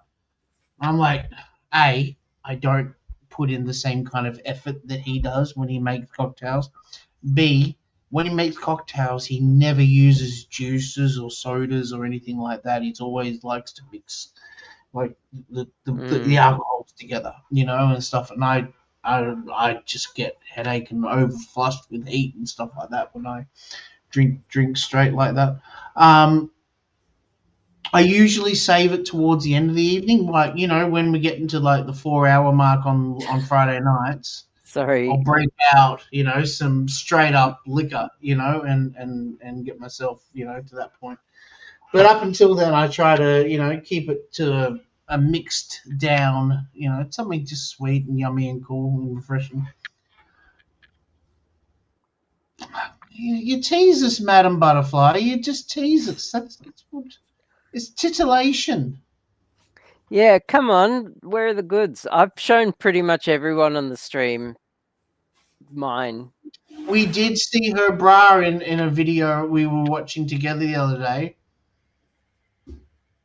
You know the one I'm talking about? Yours, yeah. Okay. Oh, so okay. It was the Barbie girl, what's her name? Brittany. Oh, Brittany, and yes. You were changing outfits like every half an hour. Yeah. And in one of them, you just walked straight out on camera in your bra. Yeah, yeah. And I was going to pause it and rewind it because Sophie's like, "Oh, can I see that again?" And I'm like, I'm streaming it. I can't rewind it. It looks too obvious. Big sleigh. No, Charlie was just sharing screenshots from that this week, and I was like, I legit forgot how hot she was. Yeah. No, me and Dr. Abigail were watching it in my face. That was a very difficult night. She was hilarious, but that was the thing. It was like young Mr. Angry's delayed 21st. They were all about between 22 and 25 by that, and it was just like that was wild. She was she was hilarious. What I loved is that you knew none of the bands that they were dressed up as. Exactly. I did. I mean, there was the Killers. I was talking to you. I was talking to Angry. Yeah. Angry, yeah. There was a bunch of K-pop and J-pop that I was not. Tons of K-pop. Yeah, there was a lot of them too. Yeah. Okay, so this was originally even the Backstreet Boys. You were saying they were Wham or something. Oh. That looks good. Have we seen the new War of the Worlds? I've heard it's really shit. I haven't seen it. Oh yeah. Me and Angry both watched it the same week. It was fucking awful. Yeah. It's spectacularly bad. Like it's a and it's all bloody got promotion. It's just promotional material for products. You know. I feel like they thought people would get it as meta irony of being an extended ad for Amazon, but it doesn't work as irony. It's just like, this is just like a stupid fucking ad. Yeah, the aliens are coming. Make sure she's opened a photo frame that's going to be used, and it can be sold in 3 sizes and stuff like. And it's like, what the fuck, Ice Cube, you shilling bitch. Yeah. I'm just going to throw out, this was originally a martini made with 4 pillars, olive leaf gin and fresh yuzu gin and some vermouth. It was surprisingly sweet, and I drank a bit of it and then just went, okay, I've drank it down by about a third. It needs more gin. I just kept pouring more and more gin into it. Like, I didn't put any more vermouth into it. I just poured more and more gin. I'm going to get a cup and have a drink with you. Hang Do on, it. back. Do it. Oh, God fucking damn it. That's like just... I just need a couple of cubes of ice. Hang on one sec. That's been in the freezer. It's so... I just need some ice. Okay, I'm just going to get some ice. Yeah. Seriously, you should say I'm getting ice. A little bit of ice, and then I'll be ready to go. Yep. You should say I need ice 10 more times, and that would... Does he need ice? I know what you're doing there. I know what you're doing. It was just like okay, I'm going to go with the high level concepts of the Amazon Prime War of the Worlds with Ice Tea. He had letters in it. The high level stuff was pretty good. A lot of the detail stuff they did was stupid. Oh, the aliens are eating our data. Shut the fuck up. Seriously. What? Oh my God. Is that a line from the movie? No, it's a central thing. The aliens are eating the data. Ice Cube's going like, no, my Facebook pictures of my wife are vanishing. And it was just like, Shut the fuck up. Yeah. At a high level, the conceptual stuff worked. At the execution level, it was the worst. It was so fucking. We were talking about this after you watched it, and me and you were having a laugh just how fucking stupid it was in the end, right? So bad. Like it's so bad. Now, an IP address can have letters if it's written in hexadecimal. No, it wasn't hexadecimal. It wasn't IP6. Okay. It was no, three that's numbers, three numbers, but they had letters in them. Like, I feel like, okay. Technically, I've the watched three this- numbers can be expressed as 2 hexadecimal digits. I was kind of like, I've watched this movie, and it's like, okay, there's a bunch of high-level stuff which kind of works. Give it to me. I'll write you a new script that is not embarrassingly fucking horrifyingly bad. And again, shameless with that self-promotional shit, you know. I legit thought, because there were multiple promotional things for Amazon all the way through. Yeah, they just had the rocket ship. I feel like I feel like they thought, no, if we layer on that so much, it becomes ironic, like it's a joke, where it's a laugh that we're saying Amazon. It's like, no, it's not ironic. It's just a series of promotional things for Amazon.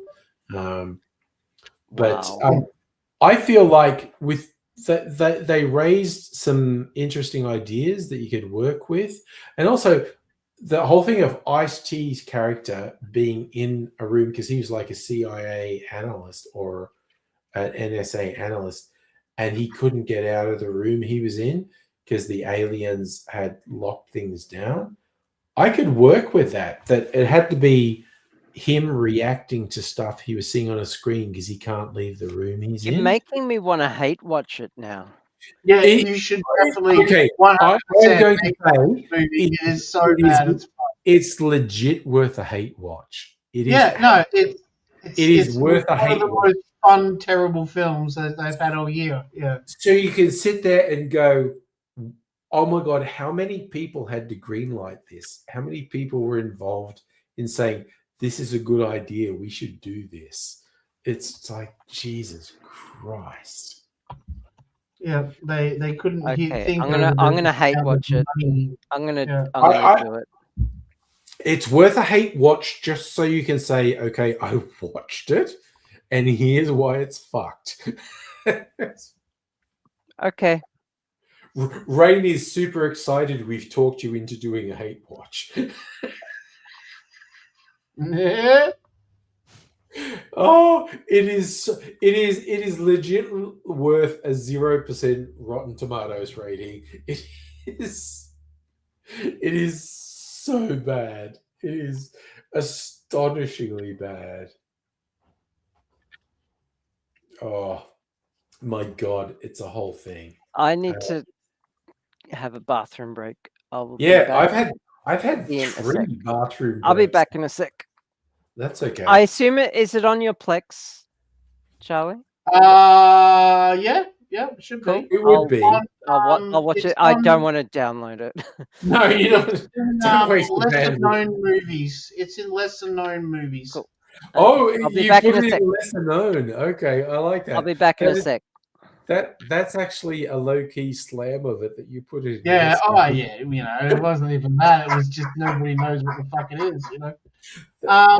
That's a good. Also, slam. I added the new Predator movie. Not Badlands, the other one, the animated one.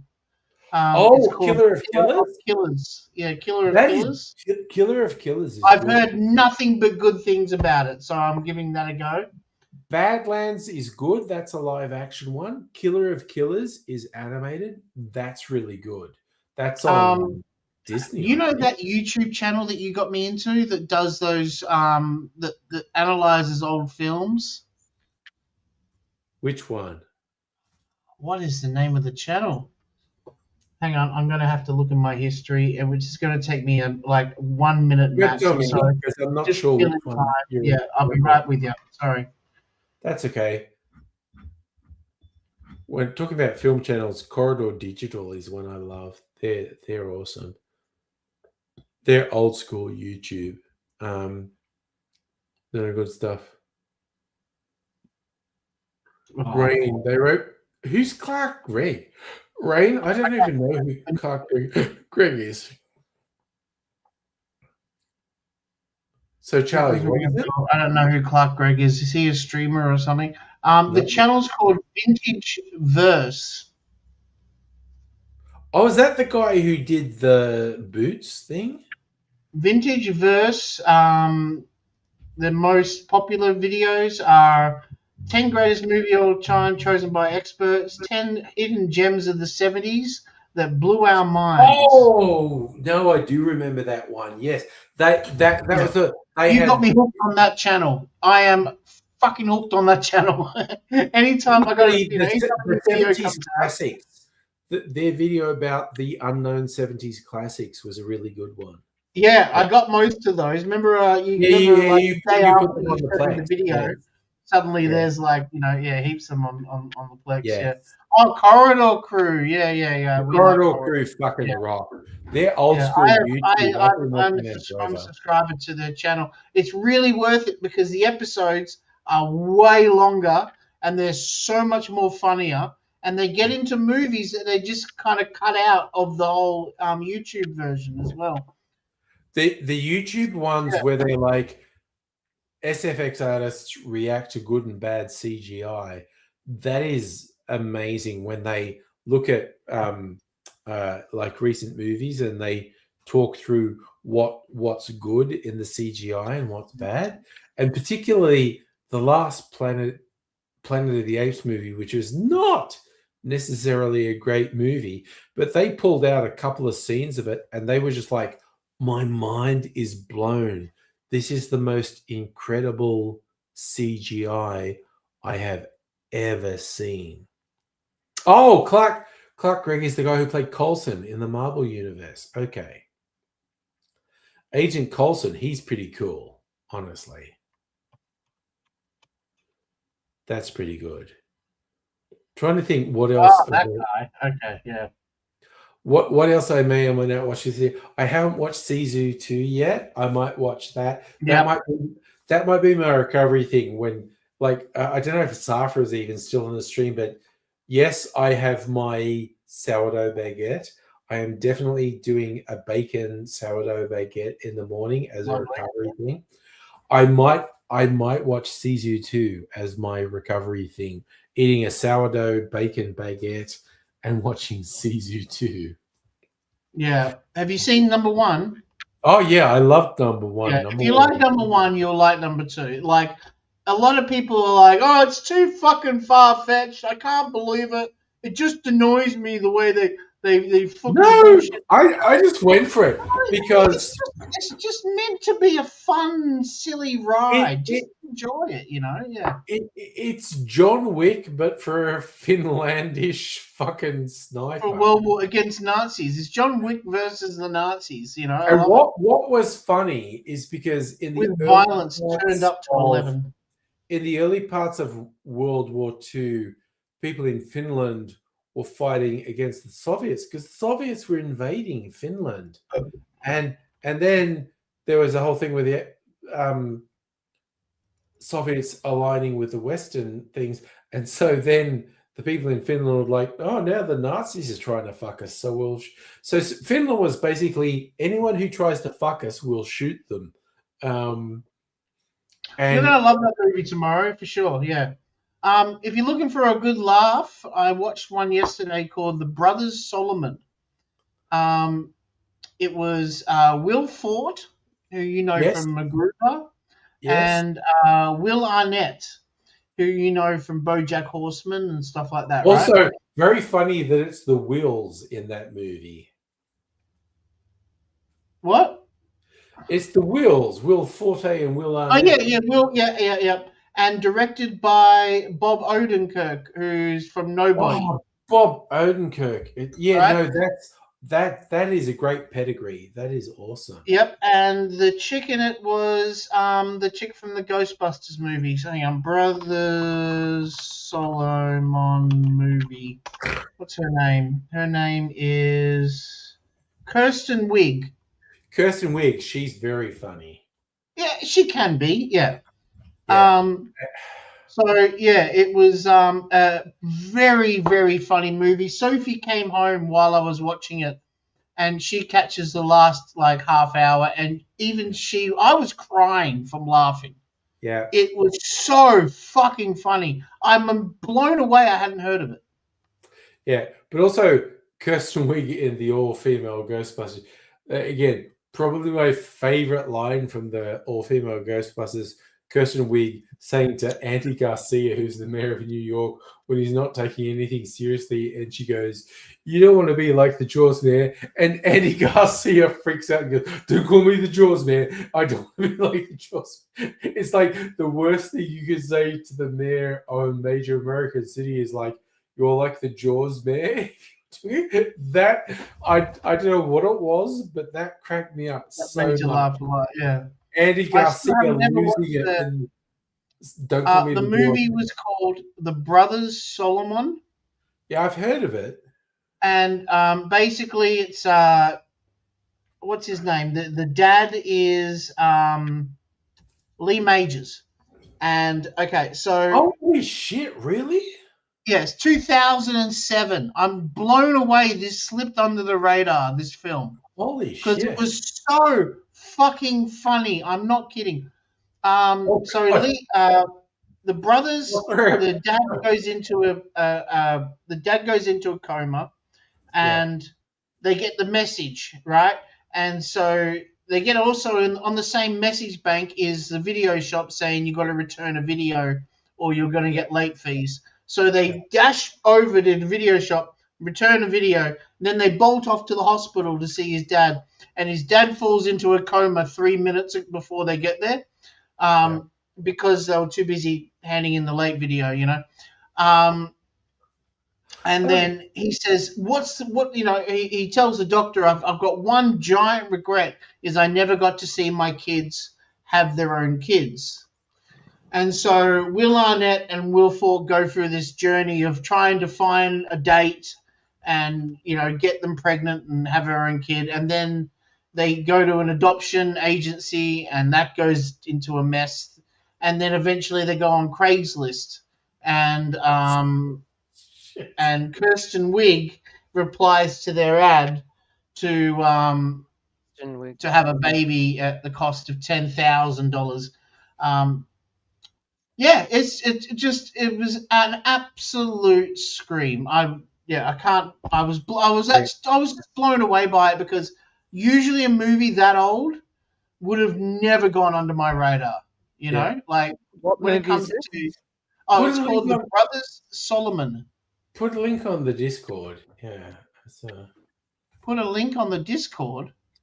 Or just a reference to it, just so I can remember it on the weekend. Yeah. You're going to forget about it for sure. Yeah. Okay. Brothers. Yeah, because Solomon. literally, I've had enough cocktails tonight.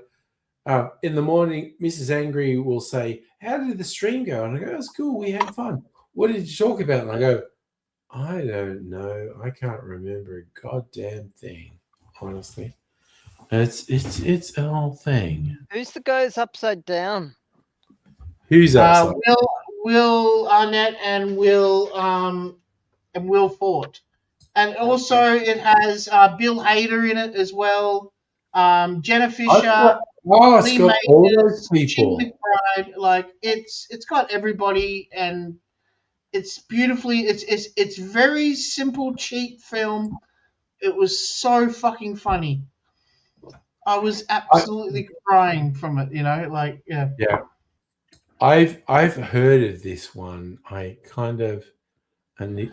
you see, I got it because it was directed by Bob Odenkirk. Yeah, Bob Odenkirk. I wanted everything with Bob Odenkirk, right? Just because I love Bob Odenkirk. And there's another one that they did called Let's Go to Prison.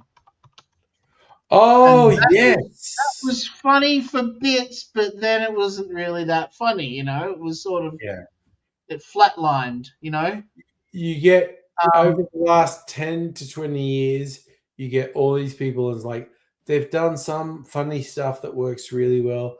Some that maybe misses the mark, but is kind of okay. And it's like, yeah. Yeah. Now, I would probably assume that maybe to the general population that both those films failed to hit the mark. You know. Yeah. Brother Solomon wasn't a big hit for that script writer. You get Bob Odenkirk and David Cross for like 5 or 10 years did a whole bunch of really innovative comedy stuff. Oh yeah, the what's that show called? Mr. Show. Like the Bob and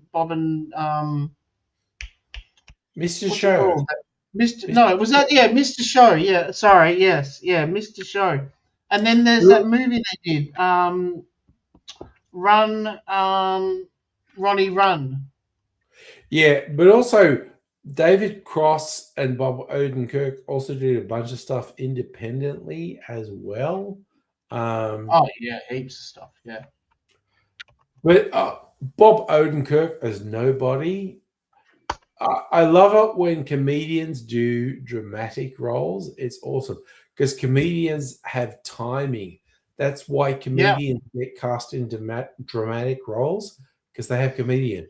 It's Bob Odenkirk has done a number of roles in dramatic stuff. Having said that, Breaking Bad. I don't think Nobody number 2 was very memorable. It was okay.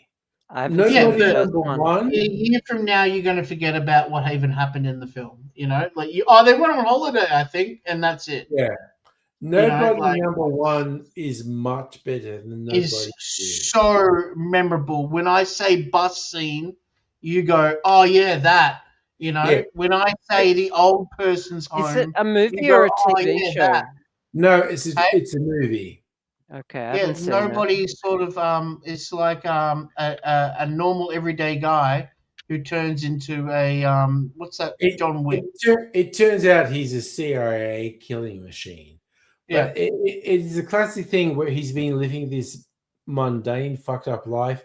He's on a bus, and some fucked up crim guys go, and he's going, "Okay, I'm going to sort it out." And he pulls out a revolver, and it's like, "Oh, it's going to shit." And he just opens the chamber and drops all the bullets on the ground. All the bullets out. Now I'm going to fuck you up, and it's just like because he could have just shot all of them, but he just goes, "That's too easy. I'm going to drop all the bullets on the ground. Now I'm going to fuck you up." And then leaves one dying, but then cuts open his throat and sticks a straw down it. So because he doesn't actually want to kill anyone. So the one guy who he absolutely fucked up because he smashed his tortilla, he cuts his throat and sticks a straw in there and goes, "There you go, you won't die now." He doesn't actually want to kill anyone. He just wants to fuck them up. And it's just like, yes, okay. And there's a guy, he's an author who does online videos. Please, I need to go on YouTube because I can't remember his name. Because anyone who hasn't been watching, I have drunk a range of alcohol. You are slurring every no. every word. Yeah. Oh my God. What's the name of that movie? Sounds great as well. That movie's called Nobody. Nobody is so worth watching. No, it's just called Nobody. It is such a good movie. Yeah, I really love that movie. I was very impressed. I'm just going to. I love Bob Odenkirk. I follow him since 2007. The Mr. Show, and then Better Call Saul and Breaking Bad and all that kind of stuff. Nobody is 2021. Yep, and then Nobody 2 is 2025. And if you like that, go watch Sisu as well. Sisu 1 and 2, just as good, same kind of vibe. Okay, leaves you going, "Ooh, that I- was gross. I am That was awesome." You know. I'm completely incapable. I have a whole bunch of tabs on my browser. And You know why? Because you didn't go and pick up your old computer. But I know. Abigail, honestly, I need to work out a time where we can do that. yeah, right. And you need some ice too.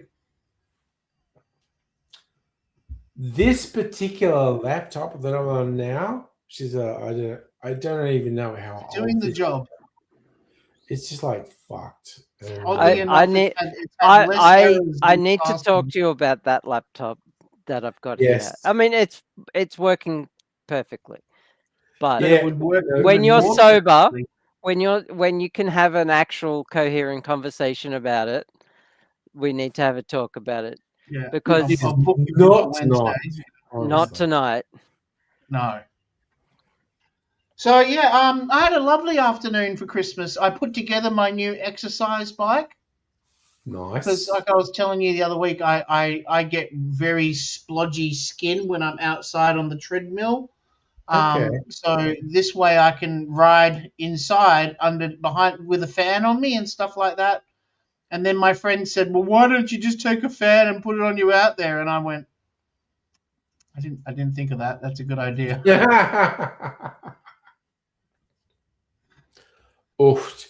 Like it's only just after midnight. Yeah, you want to tap out? I'm getting your chilled out.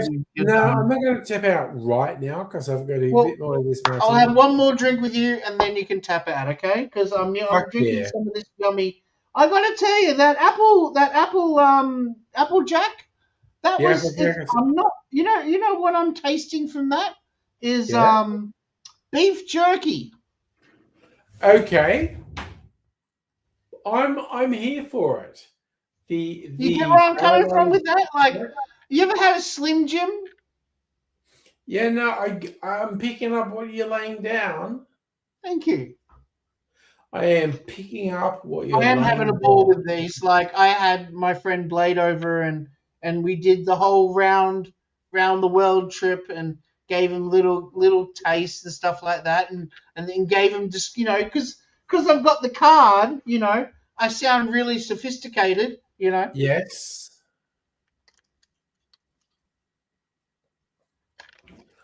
Bit of card and a bit of experience. I am so deep in the. I don't know. For anyone who knows the. Why is Madam Butterfly going off on you so hard tonight? Oh, because that's just what she does, honestly. Yeah, but not this much. I'm aware of what goes on. No. I'm going to body slam you, and then I'm going to fart on your face. Madam Butterfly's ultimate thing involves strap-ons and me submitting, and it's. One moment, she's like promising you a strip show. Next moment, she's talking about throwing darts at your nose. No. Madam Butterfly is just going to dominate me. Is the whole thing. It's like, you know what? That's fine. I'll submit. I have nothing. I got nothing. I had my mate. I had Phil over before, and we were having drinkies, and he saw. Was Phil sorry, Charlie. Was Phil physically with you, or is he in another? Yeah, he is physically. He was physically here. It's not an imaginary friend or anything. He's not an imaginary friend. Okay. No. He just left before we turned on the camera. Mate, do you think I'm going to consume that much fucking Dune? Yes. My subconscious, to be able to go crazy and talk about how all politics is related to Dune. Low key, yeah. Low key. What's it called? Hyperion or something like that? There's another one he likes called Hyperion, or I don't know. All I'm going to say is it's a whole. It's a whole. Sorry, you say it. No, we are as one mind. It's a whole thing. It's a whole thing. Is it a whole thing? It's a whole thing. Yeah, R.A. Salvador. Do you know who that is? R.A. Salvatore. Yes, he's the surrealist artist. No, that's Salvador Dali. Oh, R.A. Salvatore was the novelist for. Yes, he did a lot he's of a novelist. Forgotten Realms novels, and that's it. Yes, yeah, he wrote one of my favorite characters, Dris Duerden, the Dark Elf. So he got me to get Blacked, Avora Me, Black Woman Cheats with Big Sister's Man, and then he got me to get Swap 18, and then he got me to get R.A. Salvatore, and he wanted me to get that Fackham Hall movie as well. But Fackham Hall doesn't come out till tomorrow. So I'm just making super gross fucking noises and burps and whatnot here. But yeah, Hyperion Cantos. Oh, that might be up your alley, Dr. Abigail, if you haven't heard of it. I have not heard of it. Oh, and he loves Doctor Who. Cool. And he loves the making of Doctor Who. Awesome. I have a Doctor Who tattoo. I would not call that awesome myself, but there we go. It's very interesting. Over the last week, I've been doing Christmas Doctor Who highlights on YouTube. You can go on a live stream. Yeah, I've been watching it. It's been fun. Oh yeah. They this is a BBC thing. No, it's a separate channel. Oh, okay. Yeah, because BBC have a whole bunch of shows, and they just like package them up into like 5-hour slots, and then just loop it and play it live. Rain, have you heard the Weird Al Yankovic song Albuquerque? I hate sauerkraut. I love that you'll know that. Yeah. Oh yeah, no, yeah. I love. Is it anything like kimchi? Sauerkraut. Yeah, it's basically like you said, fermented cabbage. Sauerkraut. Sauerkraut. I love sauerkraut with. I've never tried it. You know those German sausages that you get. You know the what are they called? Dongers, not dongers. Okay, like 30 years ago, my girlfriend was a blonde, blue-eyed daughter of a German who was literally a kid in World War II in Germany. Mm-hmm. When I am more sober, we'll have a whole discussion about what she told me about when we've got safer grounds to stand on. You know, yeah. Is this why you dressed as a Nazi? This is why I dressed as Hitler. Is this why you attracted her to you? No. Also, she was a fucking hottie. But she told me, it's like, when I was in high school, my teacher said, yeah, look at her. She's blonde, blue-eyed. That was the Aryan thing. And it was like, fuck to have someone whose dad was in Germany in World War II. He was only a kid. But to have her and go, yeah, look, she's like the Aryan, blonde, blue-eyed thing. And it's like, why as a teacher, would you bring someone up and say, look, this person is the Nazi ideal of blonde blue-eyed, and it's like, oh, what the fuck? Honestly, I'm waiting for the point. Oh, I was so nervous about my point. Is she was gorgeous and a hottie, and look, as Dated the popcorn gorgeous goes, women too. generally comes when Yeah. she's on top. But, I love blonde chicks when they're wearing Kubras. You know those hats with the corks that hang around the side of it. The So Australian okay, stereo- so Carly is talking about hats, and I'm talking about people who I have fucked who were. You're talking about the First Reich. I have basically fucked people who Hitler would go, yeah, you should fuck then. Yeah. Okay, I am legit thinking I should go to bed now. But you've still got drink left. It's only just after midnight, and Yeah. And Madam is going to put hot sauce on you. And again, Madam Butterfly, she knows me. She can do terrible things. You got to watch out, Madam Butterfly. He goes for blonde hair, blue-eyed chicks now, so you know. Yeah, I'll go for blonde, blue-eyed chicks. Now confirmed, Angry Aussie is a Nazi. Angry Aussie is a Nick Fuentes African American women. Basically, I just like women. I just like having sex with women. Oh wait, if you're a Nick Fuentes man, you don't like women at all, do you? That's right. God, I dropped. I have to give it to you. Again. Women are That pretty is hot. the sixth time you've dropped that sword today. That is the one thing Abigail and I agree on. Women are hot. The one and only thing we agree on.